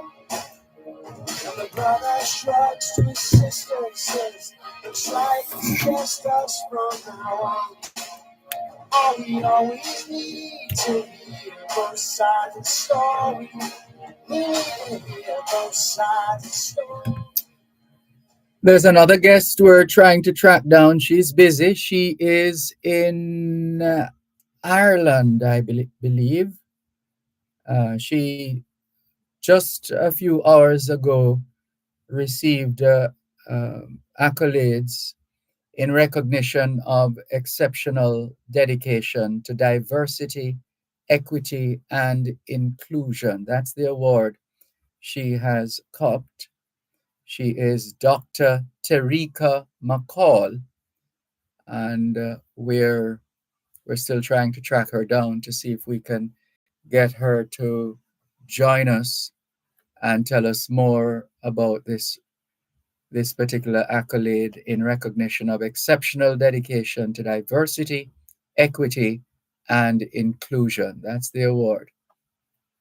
In the meantime, we see your messages coming in. Thank you very much. This one says, we don't even know if the individual who committed that murder may have committed other crimes. Well, based on what the police said, apparently there is there is some more there to investigate. So we'll see how that goes. Anyway, Horace goes on to say, why can't we have a system that can reduce your points on your license? Well, the new Road Traffic Act is still relatively fresh or relatively young, so to speak. So there is hope of making further adjustments here and there, and doing so through careful cerebral action. Raskava says, greetings, sir. All those traffic penalties are avoidable. Oh, yes. Oh, yes. That's something we all know. And clearly, we are not able to get everybody, or we perhaps will not be able to get everybody on board at the same time along the same lines because of the plurality of our people at home and abroad. But we can try. We can make an effort. So let's do it. David Crosburn says, hello, Dervan. Last Thursday, our venerable and esteemed contributor from Canada messaged and stated that St. Kitts was the first West Indian island to be colonized by Britain. That was incorrect by 88 years. That island was colonized by Britain in 1730. Barbados was colonized in 1625, and 30 years later, Jamaica was colonized in 1655. A huge and overflowing measure of blessings to you and all your listeners. David. Thank you very much, David Crossburn, for your message. This one says, oh, this is a lengthy one. Where do we start? Let's see. Let's go with what we have here. Good afternoon, Sir Malcolm. I noticed the new Prime Minister of Haiti hasn't met with the gangs yet. I would ask him, what is he waiting on to do so? They have a very important role to play in the future of Haiti. I also noticed that of all the island islands surrounding America as a global superpower all are embellished in squalor and poverty. It looks like, as a superpower, America is draining those small islands of their best resources. When was the last time America engaged in any significant program to help these islands? The only significant help we got from America is guns and ammunition, artillery, etc., to fight the war on drugs. But otherwise, we haven't seen any investment in the region and its people. Well, there have been investments. There's a solar farm, massive solar farm, I believe somewhere in Westmoreland or between Westmoreland and Hanover. There, I'm not sure if that is the one that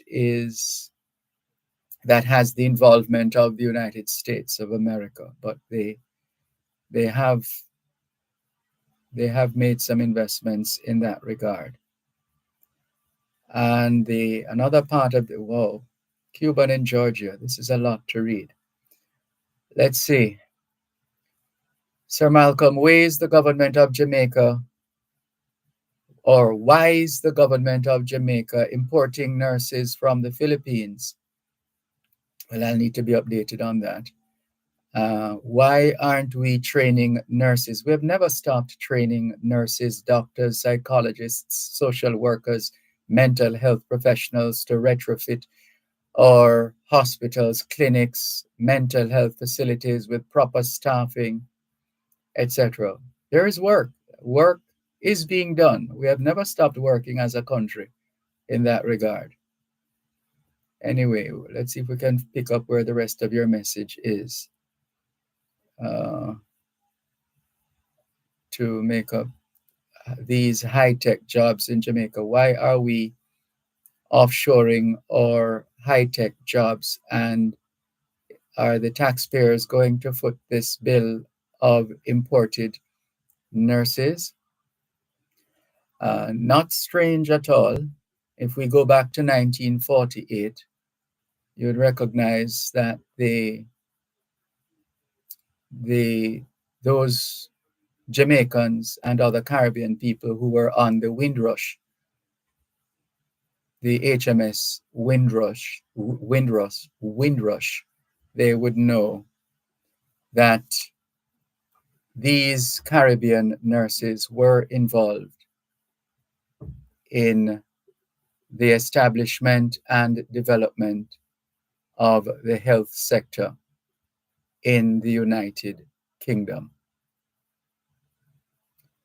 And this one says, the same person saying, Sir Malcolm, do you believe that if a homeless person got hit off his bicycle, he would have gotten a bed in the hospital, or does he get a what? A piece of cardboard to sleep on the floor before treatment? I have no way of knowing that. If something like that happens, I would have had no way of knowing that that's what was going to happen. Sir Malcolm, the taxpayers have paid for 150 new buses. Could you provide some? Really? The taxpayers have paid for 150 new buses.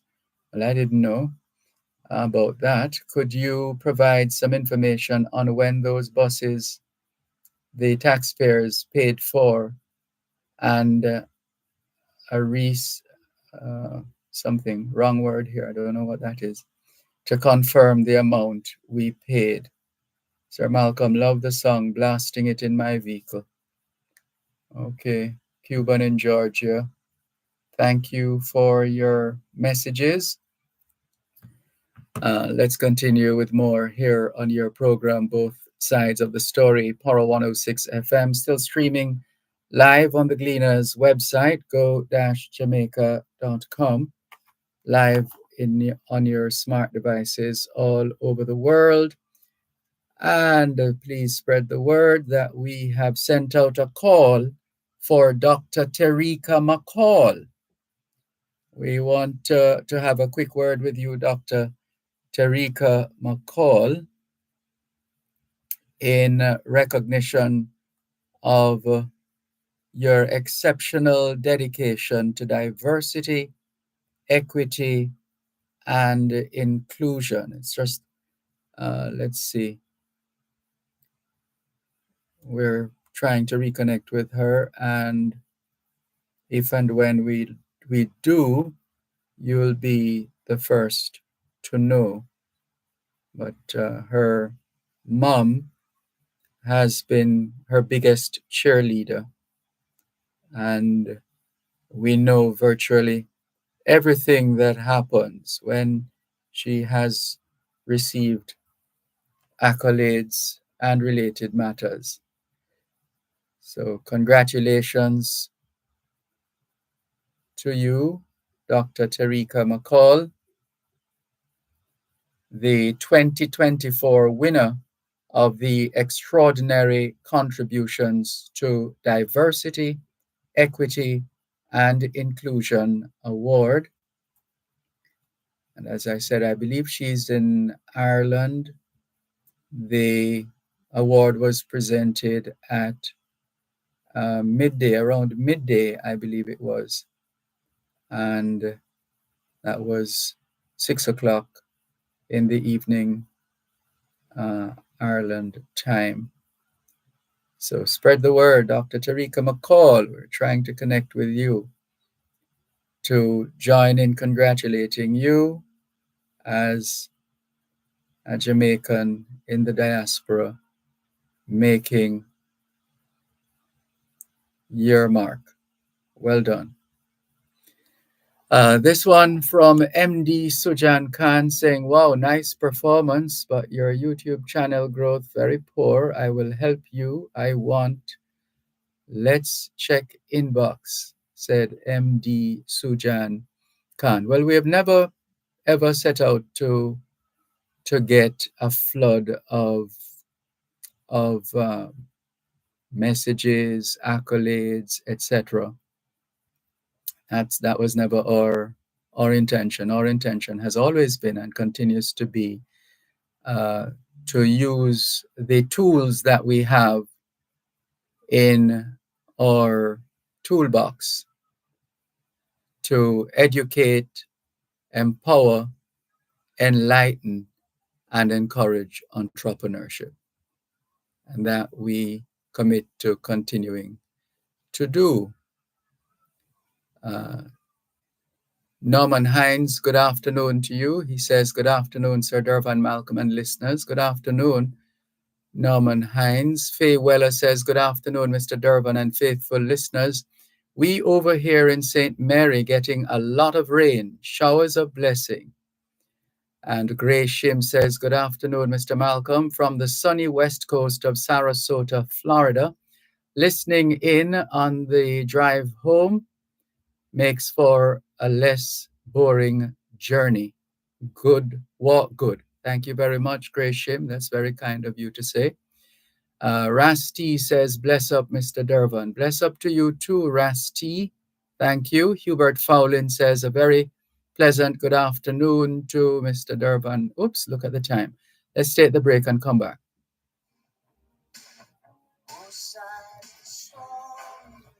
At Wellington Dental, they offer cleaning, filling, whitening, and other services for the entire family. The time by Wellington Dental is a minute past 4 o'clock in the afternoon here at Broadcast House, 32 Lyndhurst Road, Kingston 5, St. Andrew, Jamaica.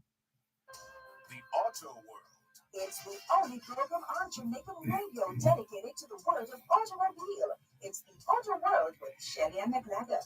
Get news and reviews relating to vehicles and automotive technology. Learn the ins and outs of mechanical operation. Find out about the various stakeholders.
seems to be the center of the storm.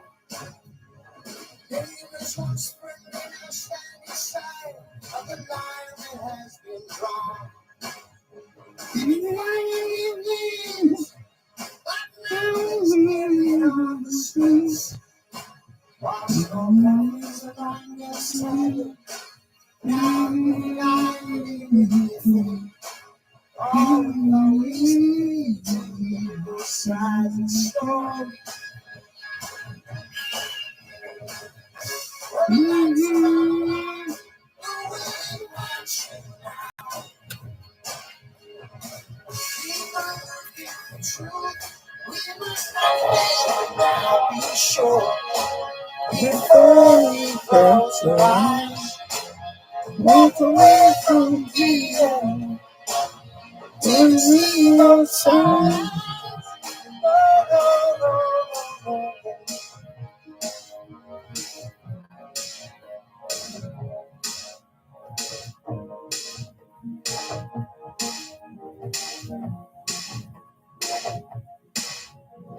White man turns the corner, finds himself within a different world. Ghetto kid.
Thanks a lot for staying with us here on your program, Both Sides of the Story, Power 106 FM. I'm Dervan Malcolm. Well, we put out the call and she answered the call. That's why she is Dr. Tarika McCall. Good afternoon and congratulations to you, Dr. McCall. How are you? Good afternoon. Thank you. I'm doing really well. Sorry, you were off mic just now. You're on now. Go ahead, please. Good afternoon. I'm doing very well. Wonderful. It's great to hear from you and congratulations on your achievement. And we're going to come back to that in a moment. But could you, for the benefit of our listeners at home and abroad, share your mission, your purpose, and the extent to which that continues to pull you in terms of the work that you have been doing? Because with that, you seem to be moving covering a fair amount of ground, new ground, and making your difference, making the difference, or making a difference. Absolutely. Yeah, so I do a lot of work in creating digital health interventions. I'm a professor at Yale University, and I focus specifically on creating digital health tools for communities that are underserved, working with Black women in creating things like digital mental health tools to support management of anxiety and depression. Also working with individuals that are formerly incarcerated to help support them as they transition from being incarcerated back into their communities. And so I'm here now in Limerick, Ireland, and just received an award for Extraordinary Contributions to Diversity, Equity, and Inclusion Award from the International Society for Research on Internet Interventions. Well, congratulations. What does that feel like? Amazing. listening, actually. I just really set out to just do the work and really just want to make a difference and improve and help communities. So to be recognized with this international award in the field is it's pretty awesome. And how is there, is it a body of work that you have done on which you have been graded, pardon the expression, or is it Yes. Yes, pretty much. Okay. Yeah, absolutely. So I've now been working for the past, I would say, like 5 years on everything from creating a mobile app to support Black women who have elevated anxiety and depression, in managing symptoms, working on a clinical decision support tool to prevent surgical site infections, working with individuals with history of incarceration, to co-create things that will be basically to support them in as they reintegrate back into the community. So I do a lot of work in thinking about how we can leverage technology to support both physical and mental wellness. And how has that been going so far? It's been going really well. We have a lot of collaborations with my lab. So I actually am the director of the Consumer Health Informatics Lab at Yale University, and we have a lot of collaborations working with different investigators at Yale and also at other institutions to create more inclusive digital health tools. And are to what extent are some of these tools already operational? Well, a lot of our tools are now in the development phase and getting ready to go into pilot testing. So we'll soon be able to launch things like the app that I talked about that supports mental wellness, that's tailored for Black women. We're planning to actually launch that next year, but we're in our development phase now. So we're really excited about all the work that has been done up until this point. We do a lot of consulting too on some tools that are already in existence and available, that we've been working with some investigators, for example, at Northwestern University, to create digital health tools to support teens in their mental health. And so we have a lot of tools that are going to be released in the next year or so that are in development, but some that are already in existence. How big a problem is mental illness? You know, over the last, I would say, couple years, it has gotten, even worse. So prior to pandemic, as far as looking at mental illness among the U.S. Adults, it was something like 1 in 5, and now it's, the prevalence has increased to where you're seeing like 1 in 4 individuals with mental illness. So the pandemic just only exacerbated the problem. So now we have this issue where we don't have enough, I would say, mental health professionals to support the burden of, as far as individuals that are needing the support. So we're thinking of how can we use technology to kind of help to support them in self-management and to also support them when they even see a therapist in tailoring their treatment plans as well. Mm-hmm. And have you been able to see how we're doing in that regard in Jamaica? Have you sought to look at those numbers as well as those elsewhere in the world? So actually, I haven't worked with individuals yet in Jamaica as far as looking at adults and mental wellness, but more so looking at children and mental wellness and how the pandemic has affected mental health among specifically children that are in the primary school. And we've seen that it has gotten worse, and we're trying to now partner with schools like Maverly to support initiatives around mental wellness for the students there. Oh, that's Marvelly Primary, is it? Yes. Mm-hmm. Yes. So, what's the extent of the work you've been doing there so far?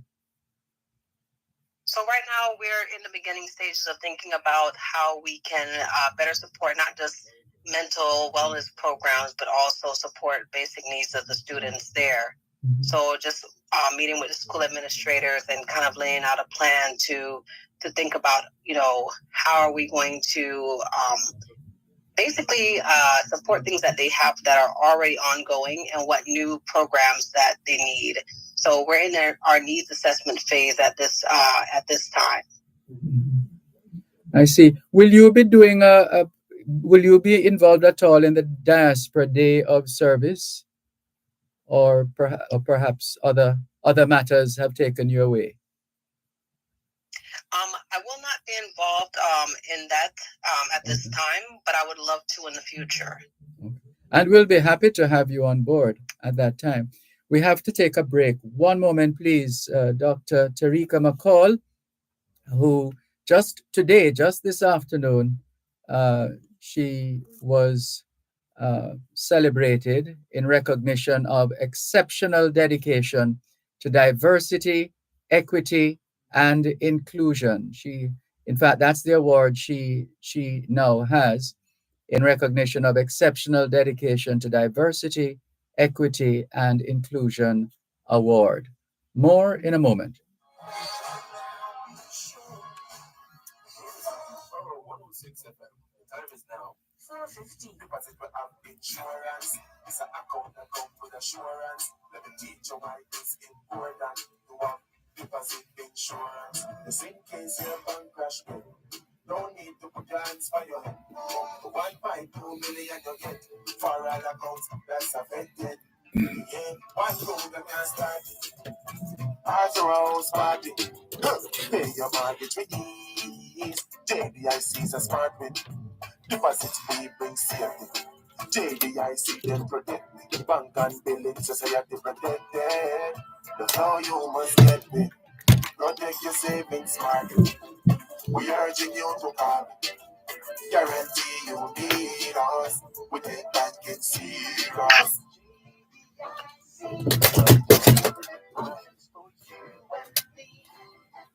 It's a job, little respect, get out while it can. We always need to hear both sides of the story.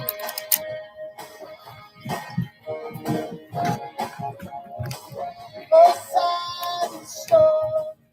Thank you very much for staying with us here on your program, Both Sides of the Story, Power 106 FM. This afternoon, it's the story of Dr. Tarika McCall, who just within the last several hours walked away with a very special award in recognition of exceptional dedication to diversity, equity, and inclusion. And you're in a place called, did you say Limerick? Yes, Limerick, Ireland. So that's essentially where you traveled to receive the award, or just happened to be same place in Ireland?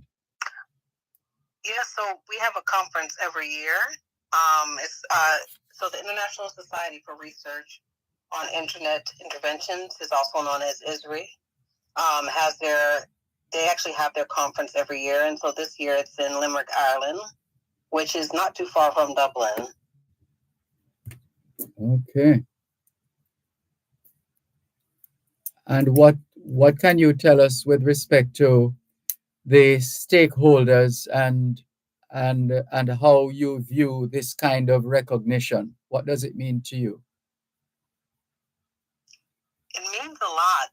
I honestly, like I said, I'm just working to try to do what I can to help to improve health outcomes for the community. So, it was really overwhelming to actually receive this award because I wasn't really expecting it or working towards it.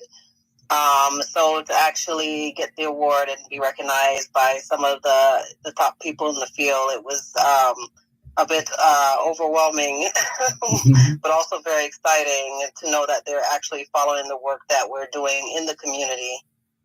And we're not just going and, doing research projects, but we're doing community service as well. Everything from um, back to school drives to organizing programming for Black women who have recently been released from incarceration.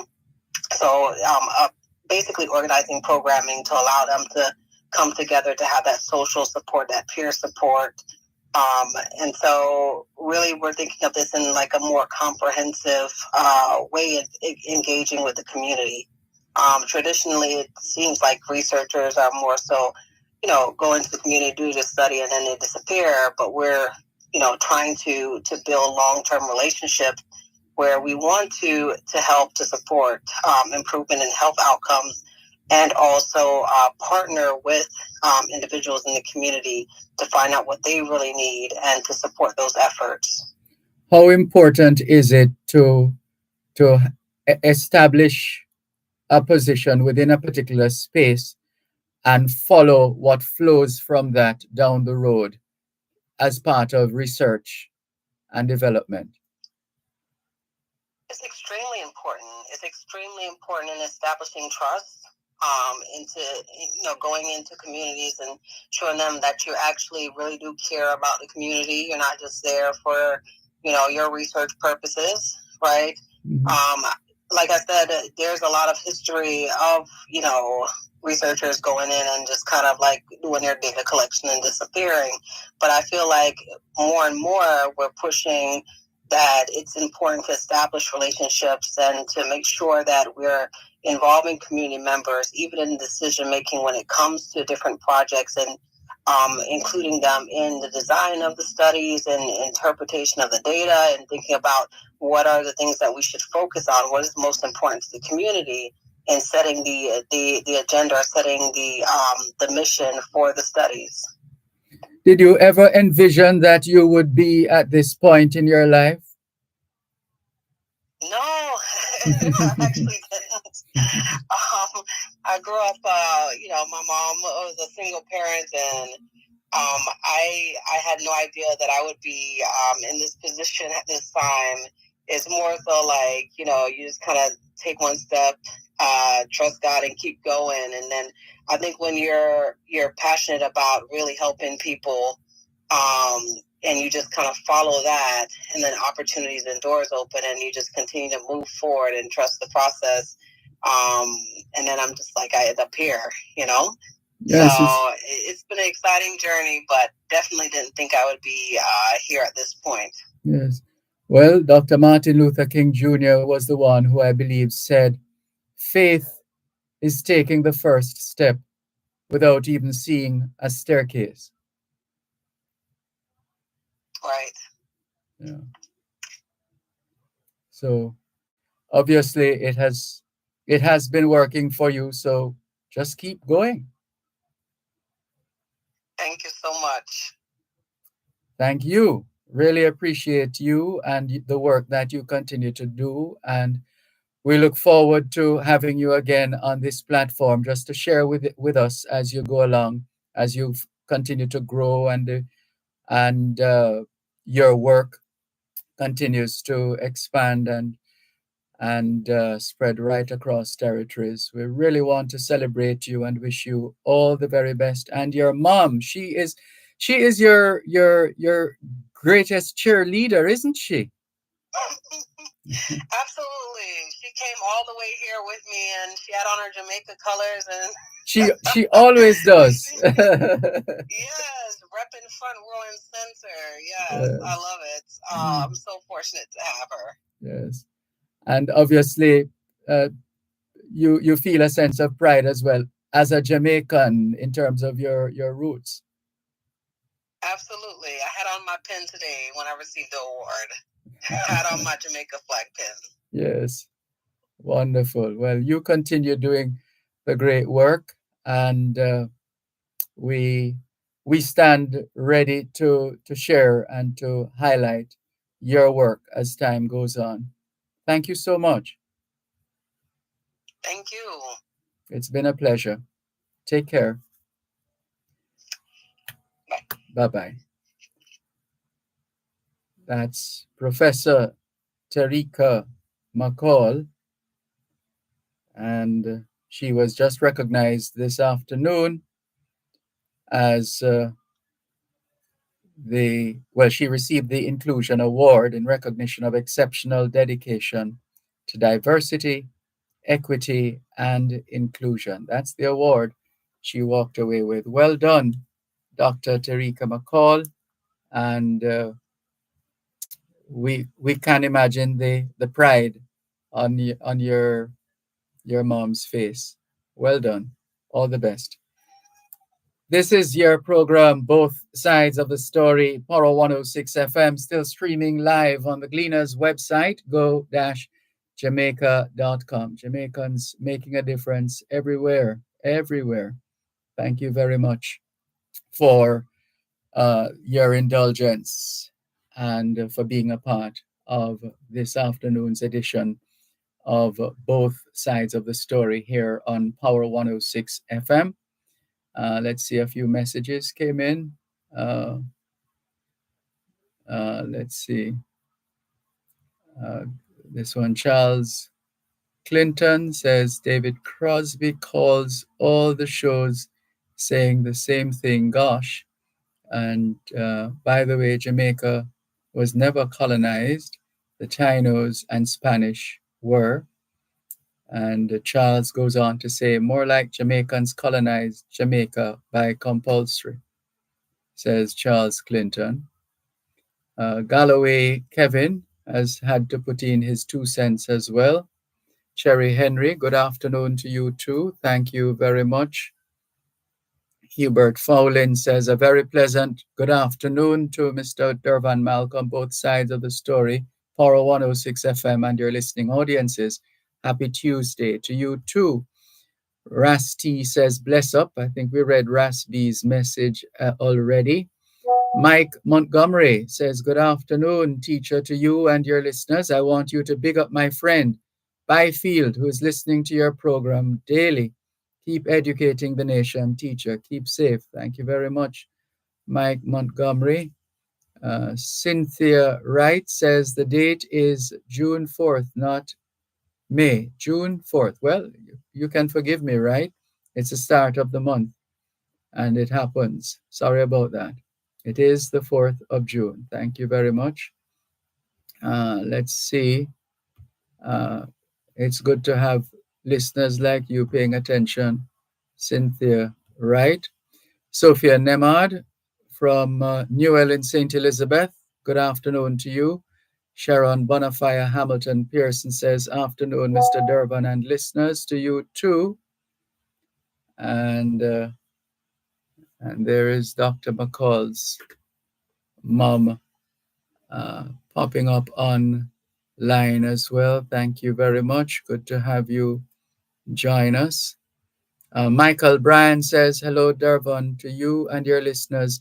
Please say hello to one of your senior listeners, my loving mother, Lady Dorel Wigan. Blessings. Blessings to you too, Lady Dorel Wigan. Blessings to you coming from Michael Bryan and the other members of the family. Well done. And all the very best to you, Michael Bryan. Inez Ayona Campbell says, good afternoon, Mr. Dervan, viewers and listeners. Bridgeport, Connecticut in the house, says Inez in Bridgeport, Connecticut. Lorna Lewis, our colleague here at Power 106 FM, is greeting us as well. She says, good afternoon, Lorna. Thank you very much for tuning in and for joining us. Valerie Weller Peck, good afternoon to you too. Audrey Smith in Southampton, England, is online, tuned in. Thank you very much. Good to have you on board. And let's see who else. Velta Wilson, good afternoon to you as well. Thank you. And let's see. Nicola in Central Jamaica, good afternoon. Thanks for tuning in. Natalie Winter says, good afternoon, Dervan. Rainy weather here in Washington Gardens, Kingston, Jamaica. Have a wonderful rest of the day and keep safe. And the very same to you, Natalie Winter. Thank you very much for your message. Let's clear a few more before we, well, just maybe one or two, and then we go to another break here on both sides of the story, Poro 106 FM. Let's see who we have here. Ras Kava says, greetings, sir. Then the thing that Sir Morrison is making mention, make mention, is not Iota Farm, but Bluestone. Iota Farm, well, this is a reference to the Oda. Bluestone, Bon out the something another out of you. Bluestone was used in mixing cattle dipped to rid the cattle of ticks. Okay, thank you. More in a moment.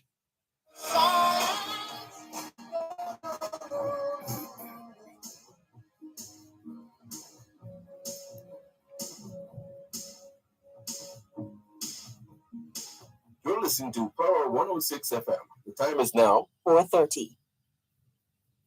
both sides of the story. We always need to hear both sides of the story.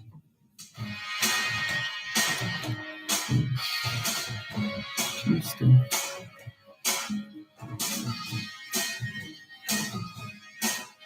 Let's see.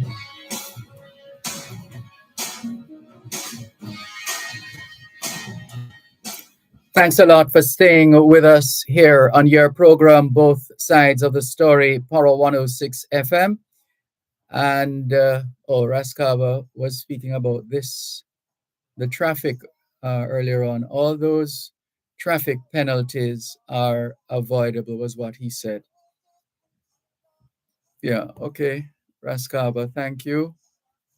And the Cuban in Georgia, nevertheless, always on board. He says, Sir Malcolm, we are demanding a first-class ambulance service for all the hospitals, because if a homeless man gets hit off his bicycle in the busy rush hour in Halfway Tree, we must have EMT equipped ambulances with a driver and two EMSs or two EMS personnel to take him to the hospital, not private taxi to take the homeless man to the hospital emergency room, says Cuban in Georgia. And this one says, good afternoon, Sir Malcolm. The Gisco Alpart Mud Lake in Myersville, Nain, St. Elizabeth, is seriously affecting the people, animals, and roofs in this area and surroundings. This company was allowed to leave this exposed mud lake. I would like the residents to call your program and report the matter. I'm an engineer and spent years in one of our bauxite companies. Please have NEPA and the affected citizens discuss the matter. The mud lake can be seen when on the top of Spur Tree. All right, making a note of that. Mud Lake. Got that. Okay. And this one says, Sir Malcolm, the NIS and the PATH need to be audited. People's payments are not calculated correctly and are being compromised. I believe part of people's money is being siphoned off to other sources. Well, we hope not, but if you have evidence of that, please come forth and nip that in the bud right away. How about that? This one asks, what is going on with Troy Bridge construction? Please use your program to find out. I will send a video taken over 2 years ago. All right, and he has, in fact, I don't know if this is the same bridge or the one before. Well, I'm not seeing a bridge now anyway, am I? Let's see. Let's go up. This one from Mac, otherwise known, yes, this is Mac or Bunty. Bunty says, Mr. Malcolm, you do have a great, wonderful evening. What I would like to know if Golding be the next prime minister, what can he bring to the table? Make it different, or what can he change to make things better? He is in the House, or he is in the House of Parliament from when? So what can he do now? Does he have some trillions to spend? Jamaican people don't know their mind. Let us wait and seek God's help, or God help us all. Everyone just wants power and don't have any vigor for the people in the country. Have a great day. Jagaid. Jagaid to you too, Bunty. Franklin MacDonald in Guelph, Canada, uh, attaches a link looking at the history of Saint Kitts and Nevis. Not sure if there is a specific. Oh, I think it is. It was sent as a reference because of the message. One of the messages we got earlier on of somebody uh, giving wrong information on the founding or establishment of Saint Kitts Nevis. So I think that's what that was about. So let's see. Let's go to another of these messages here on both sides of the story, Power 106 FM. Another message from Cuban in Georgia. He says, Sir Malcolm, the last time we had debt forgiveness was, I think, 1989, when Mr. Manley won the general election and they reduced our debt either by the IMF or by the World Bank. Thank you, Cuban in Georgia. Horace, otherwise known as Spider, says, if that lawyer house was my house, I would move heaven and earth to find out who did. How does he know that he was not the target? And I was surprised when he took so long to speak to the police. If it was me, I would be eager to speak to the police. This man is a brave man, says Horace, otherwise known as Spider. Franklin MacDonald says, Dervan, if you'll read the link, it will show you that Sand Kit was colonized, or do you mean sand spit? There is such a thing as a sand spit. Was colonized by the British in 1623.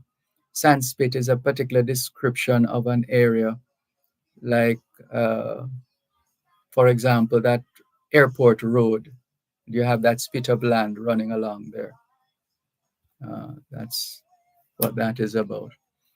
Thank you very much, Mr. MacDonald. All the very best to you. As we continue with more of your messages and your calls here on both sides of the story, Power 106 FM. still streaming live on the Gleaners website, go-jamaica.com. Taking your calls on 876-922-4112 to 5, 876-922-4112 to 5. And the text line, same as the WhatsApp number, 876-365-3346, 876-365-3346. And let's see. Even my barbarian friends are quick to admit, or did you mean Barbadian? They are quick to admit that something or another. St. Kitts was the mother colony in the Eastern Caribbean. We hear you. All right, keep them coming. 876-922-4112 to 5 are the numbers to call. 876-365-3346 is the text line and also the WhatsApp number. And we look forward to more of your messages and indeed your calls here on both sides of the story. Power 106 FM, still streaming live on the Gleaners website, go-jamaica.com. Live on your smart devices all over the world. Taking your calls on 876-922-4112 to 5, 876-922-4112 to 5. And we thank you very much so far for your listenership and support here on both sides of the story. Power 106 FM, still streaming live on the Gleaners website, go-jamaica.com, live on your smart devices all over the world. And we look forward to more of your feedback as well. And we're also keeping an eye out for stories that pop up from our trusted news sources like the Gleaner.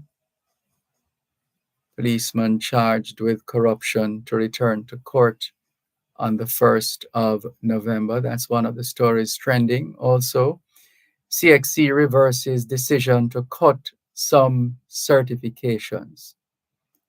Well, that's a relief for some of us. The Caribbean Examinations Council, CXC, has reversed its decision to discontinue certification of certain subjects after consultation with regional ministers of education. Dr. Wayne Wesley, registrar and CEO of CXC, he shared some information with the Gleaner in that story. Grenadian government tables legislation increasing compulsory school age. And Modi claims victory in Indian election. That's the Indian president or prime minister. So he is claiming victory in the Indian election, vowing to continue with his agenda despite a drop in support. A couple of other stories trending as well. Businessman accused of raping ex-girlfriend granted bail. 3 men arrested following gun and ammunition seizure in St. James. And 1 dead, several injured in that early morning Washington Boulevard crash. Sorry that we've had to subject you to some of these stories, but it's it's our job to share the information with you and to do so in a tasteful manner. So we thank you very much for sharing with us on both sides of the story here on Poro 106 FM. Yeah, we still have a few minutes to go. And Wayne Thompson says, "Good afternoon, Dervan. Good afternoon, Wayne Thompson." Wayne Thompson is a roboticist, and he is big on STEM, science, technology, energy, and mathematics. But of course, you know, we always have to include the A for the arts. Without STEM, let me see, what do I normally say? Without the arts, STEM has no steam. Without the arts, STEM has no steam. More in a moment. You're listening to Power 106 FM. The time is now 4:45. The Auto World. It's the only program on Jamaican radio dedicated to the world of automobile. It's the Auto World with Shelly and McLagan. Get news and reviews relating to vehicles and automotive technology. Learn the ins and outs of mechanical operation. Find out about the various stakeholders in the local and international automotive sectors. From auto finance to road safety to motorcycles, the Auto World is your one-stop shop for everything auto. That's the Auto World with Shelly and McLagan. Weekdays at 5:15 p.m. on Power 106 FM and the Power 106 FM app.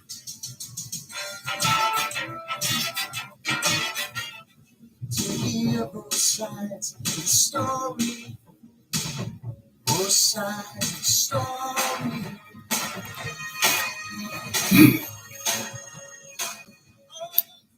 Thanks a lot for staying with us here on your program, Both Sides of the Story, Poro 106 FM, still streaming live on the Gleaners website, go-jamaica.com. No, we're not picking a fight at all between STEM and STEAM, but just always a reminder that the arts is as important as science, technology, engineering, and mathematics.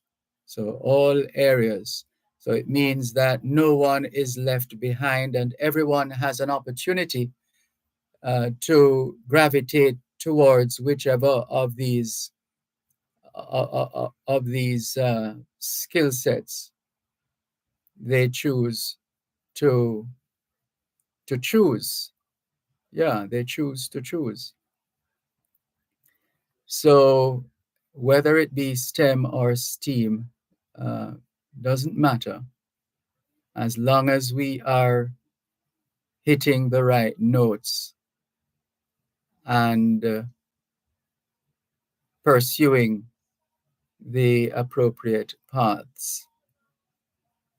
But having said that, there's no rush in that regard because the idea of exposing our children to, on the basis of school trips, schoolyard lessons when you have to check the leaves and the plants and do other things. And the idea is you are bound to find something that you like, something that you love, something that gives you a good feeling. And when you do, the other step now would be to encourage and support the child as that child is moving in a particular direction.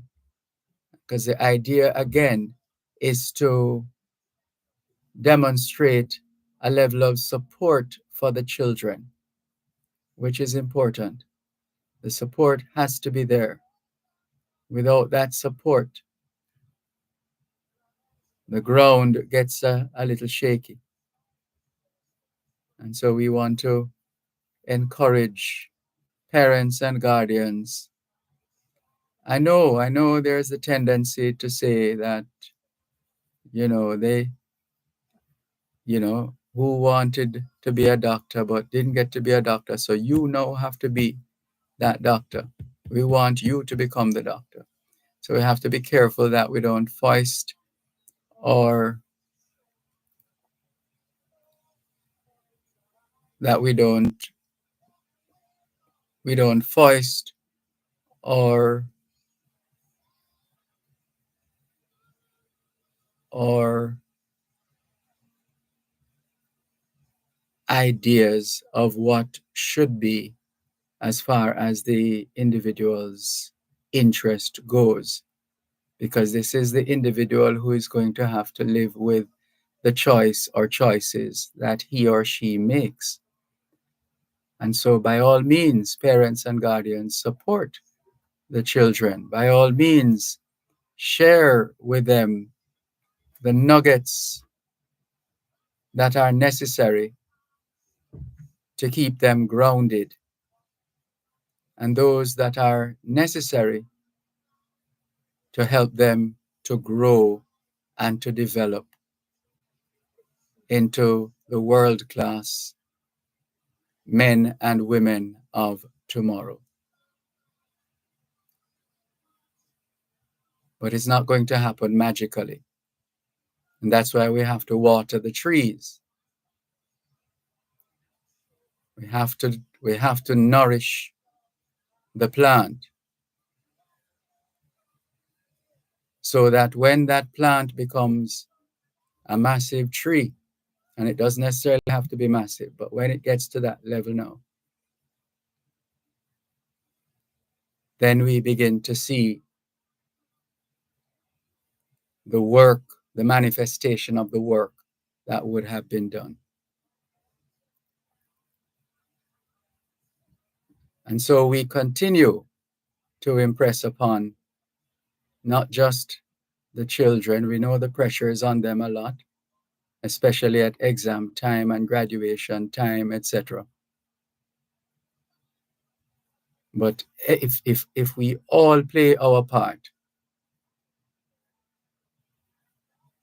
then the improvement is even more impressive.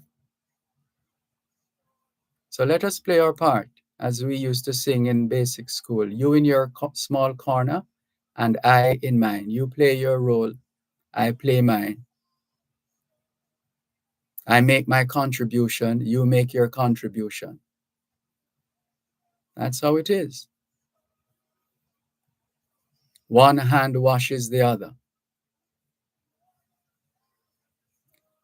And if we take on that spirit of community, that sense of community and community engagement, and the community growing, helping to grow the children, then we're likely to see the difference as well in that regard. And so people like Wayne Thompson, a roboticist, he does a lot of work behind the scenes, helping to foster a greater level of command for robotics and related matters. And it's a program that he has been doing for quite a while now. And more youngsters are getting on board. They're being fascinated, they're being intrigued, and they want to be a part of that experience. Our very guest who we had on earlier this afternoon, Dr. Tarika McCall, was doing just that, because she has been involved in information and communications technology as well, and the creation of certain tools, as you heard her earlier on this afternoon speaking, and ways in which they have brought that they're working on that particular initiative. So let's continue to do. Let's be up and doing, as the poem says, and play our part in creating the technologies and the systems and the processes and the level of engineering that will be necessary and the extent to which that becomes a lasting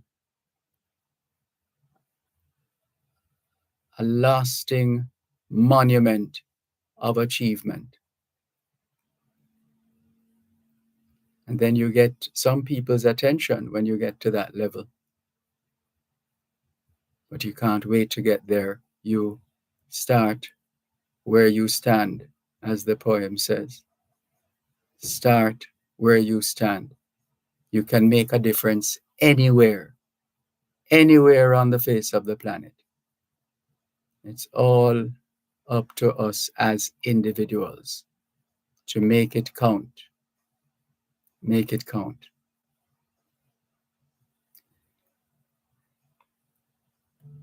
And so over to you, our faithful listeners. Oops, we have a call here on our text line, same as the WhatsApp number. Hello, good afternoon. Thanks for calling. No, time is running out. I have a bunch of things, but let's start with this one first. I'm not certain if I'm hearing right. I understand that Dr. Tufton was involved in some minor accident over the weekend. Is it true? I don't know if you could call it a minor accident, but it was serious. Okay, but I'm hearing the opposition making noise that when he gets to the hospital, he gets special treatment. No, I don't know what they're thinking. He's a minister of the government, and not just a minister, a senior minister of the government. So what them expect? Come again? Could you explain to me what? No, Mr. Tufton is a senior minister of the government. Mm-hmm. So what them expect saying that him get special treatment when him go to the hospital? I don't understand that. Yeah, I know what you mean. You're pretty much saying that it's automatic, that he would get special treatment. That's what you're saying? That's why the person making nice saying get special treatment, but the person who take the money anyway should ask them. Ask the leader that was saying it. If she was in his position, what she would expect. And then I hear the answer she give. Okay. You can't make nice everything, Sir Malcolm. Those things, to me, that don't make sense. Mm. Okay. Because the man senior minister of the government. Anyway, the next point is, who is a government patient? A government patient? Yeah, because Sunday evening I was listening to Dr. Dawes, and there's a caller say him on a test, and him say cost him some extra dollars. So Dr. Dawes was explaining to him that if he was a government patient, it would be free. So I don't understand that. But time was very close, and so they haven't cut the program to bring in the news. So I didn't get to but I didn't explain so that I don't understand. Yeah, well, so you understand what I mean? Because not all services are necessarily paid for by the individual. Yeah, but what I'm not understanding, when him says a government patient, that means if he's one of those persons, get his service free. Yeah, well, perhaps those who have to go to one of our public hospitals for particular treatment, and there are instances, I don't know the breakdown of the figures, but there are instances where those who are served on the public system, on the public health, from the public health system, that perhaps could be the cohort of people that they're referring to. All right, that's if I can understand. So, all right, say me turn up at the hospital for whatever reason. I have to be like working for the government in a certain special area so that I will get it free. No, man, no. That's not what we meant. Oh, well. This way I can understand. I don't want to run the wrong idea. No, you're either benefiting from a public health service or system or a public private sector partnership or a private medical or health center or health facility. Let's leave it. We have to leave it there. We're out of time. But thank you very much for the call. Thanks everyone. Thanks once again for the privilege of serving you on yet another edition of your program, Both Sides of the Story, Power 106 FM. All things being well, Both Sides of the Story returns tomorrow afternoon, 2 to 5. Till then, this is Dervan Malcolm reminding all of us that every day is an opportunity to do better than yesterday. Take care.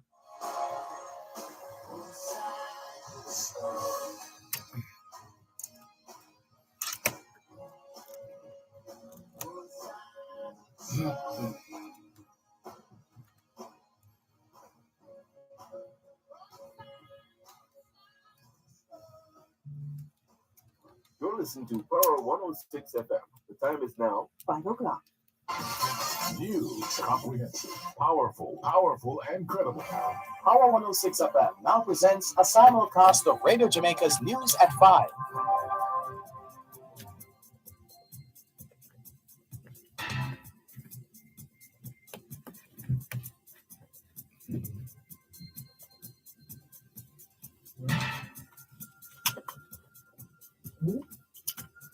Good afternoon, I'm Deidre Gordon. Coming up in the news segment of Beyond the Headlines, today, Tuesday, June 4, 2024, Transport Minister Darrell Vaz proposes immediate ban on all rideshare taxi services. Dancehall artist Valiant appears before traffic court after being taken into custody for outstanding traffic tickets. CXC reverses decision to discontinue course offerings in critical technical subjects. Coalition for Tobacco Control wants clamped down on use of vapes e-cigarettes among students. In business news, at least 3 local firms are partnered to acquire KFC and Dairy Queen locations in Panama. The discussion segment of Beyond the Headlines with Dion Jackson Miller comes up after this newscast. The news is brought to you by Flow. Sign up for Yard and Road and get a free Samsung phone plus $10,000 Flow gift card.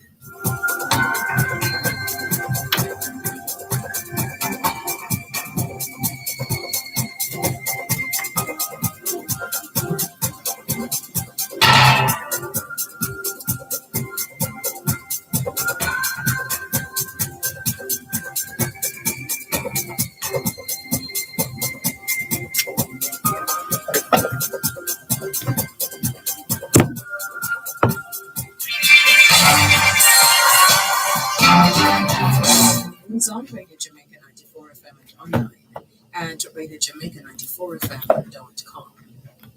Transport Minister Darrell Vaz has recommended an immediate ban on ride-share apps being used locally. The Transport Minister says, in addition to operating outside of the regulatory framework, there are concerns being raised as to the safety of the commuters. Mr. Vaz says today Uber has responded to a request for a meeting to discuss their operations locally. He says the Transport Authority will be meeting with the local ride-sharing entities this week, as there must be some established guidelines. My recommendation as of today, which will obviously have to be vetted for legal purposes, is that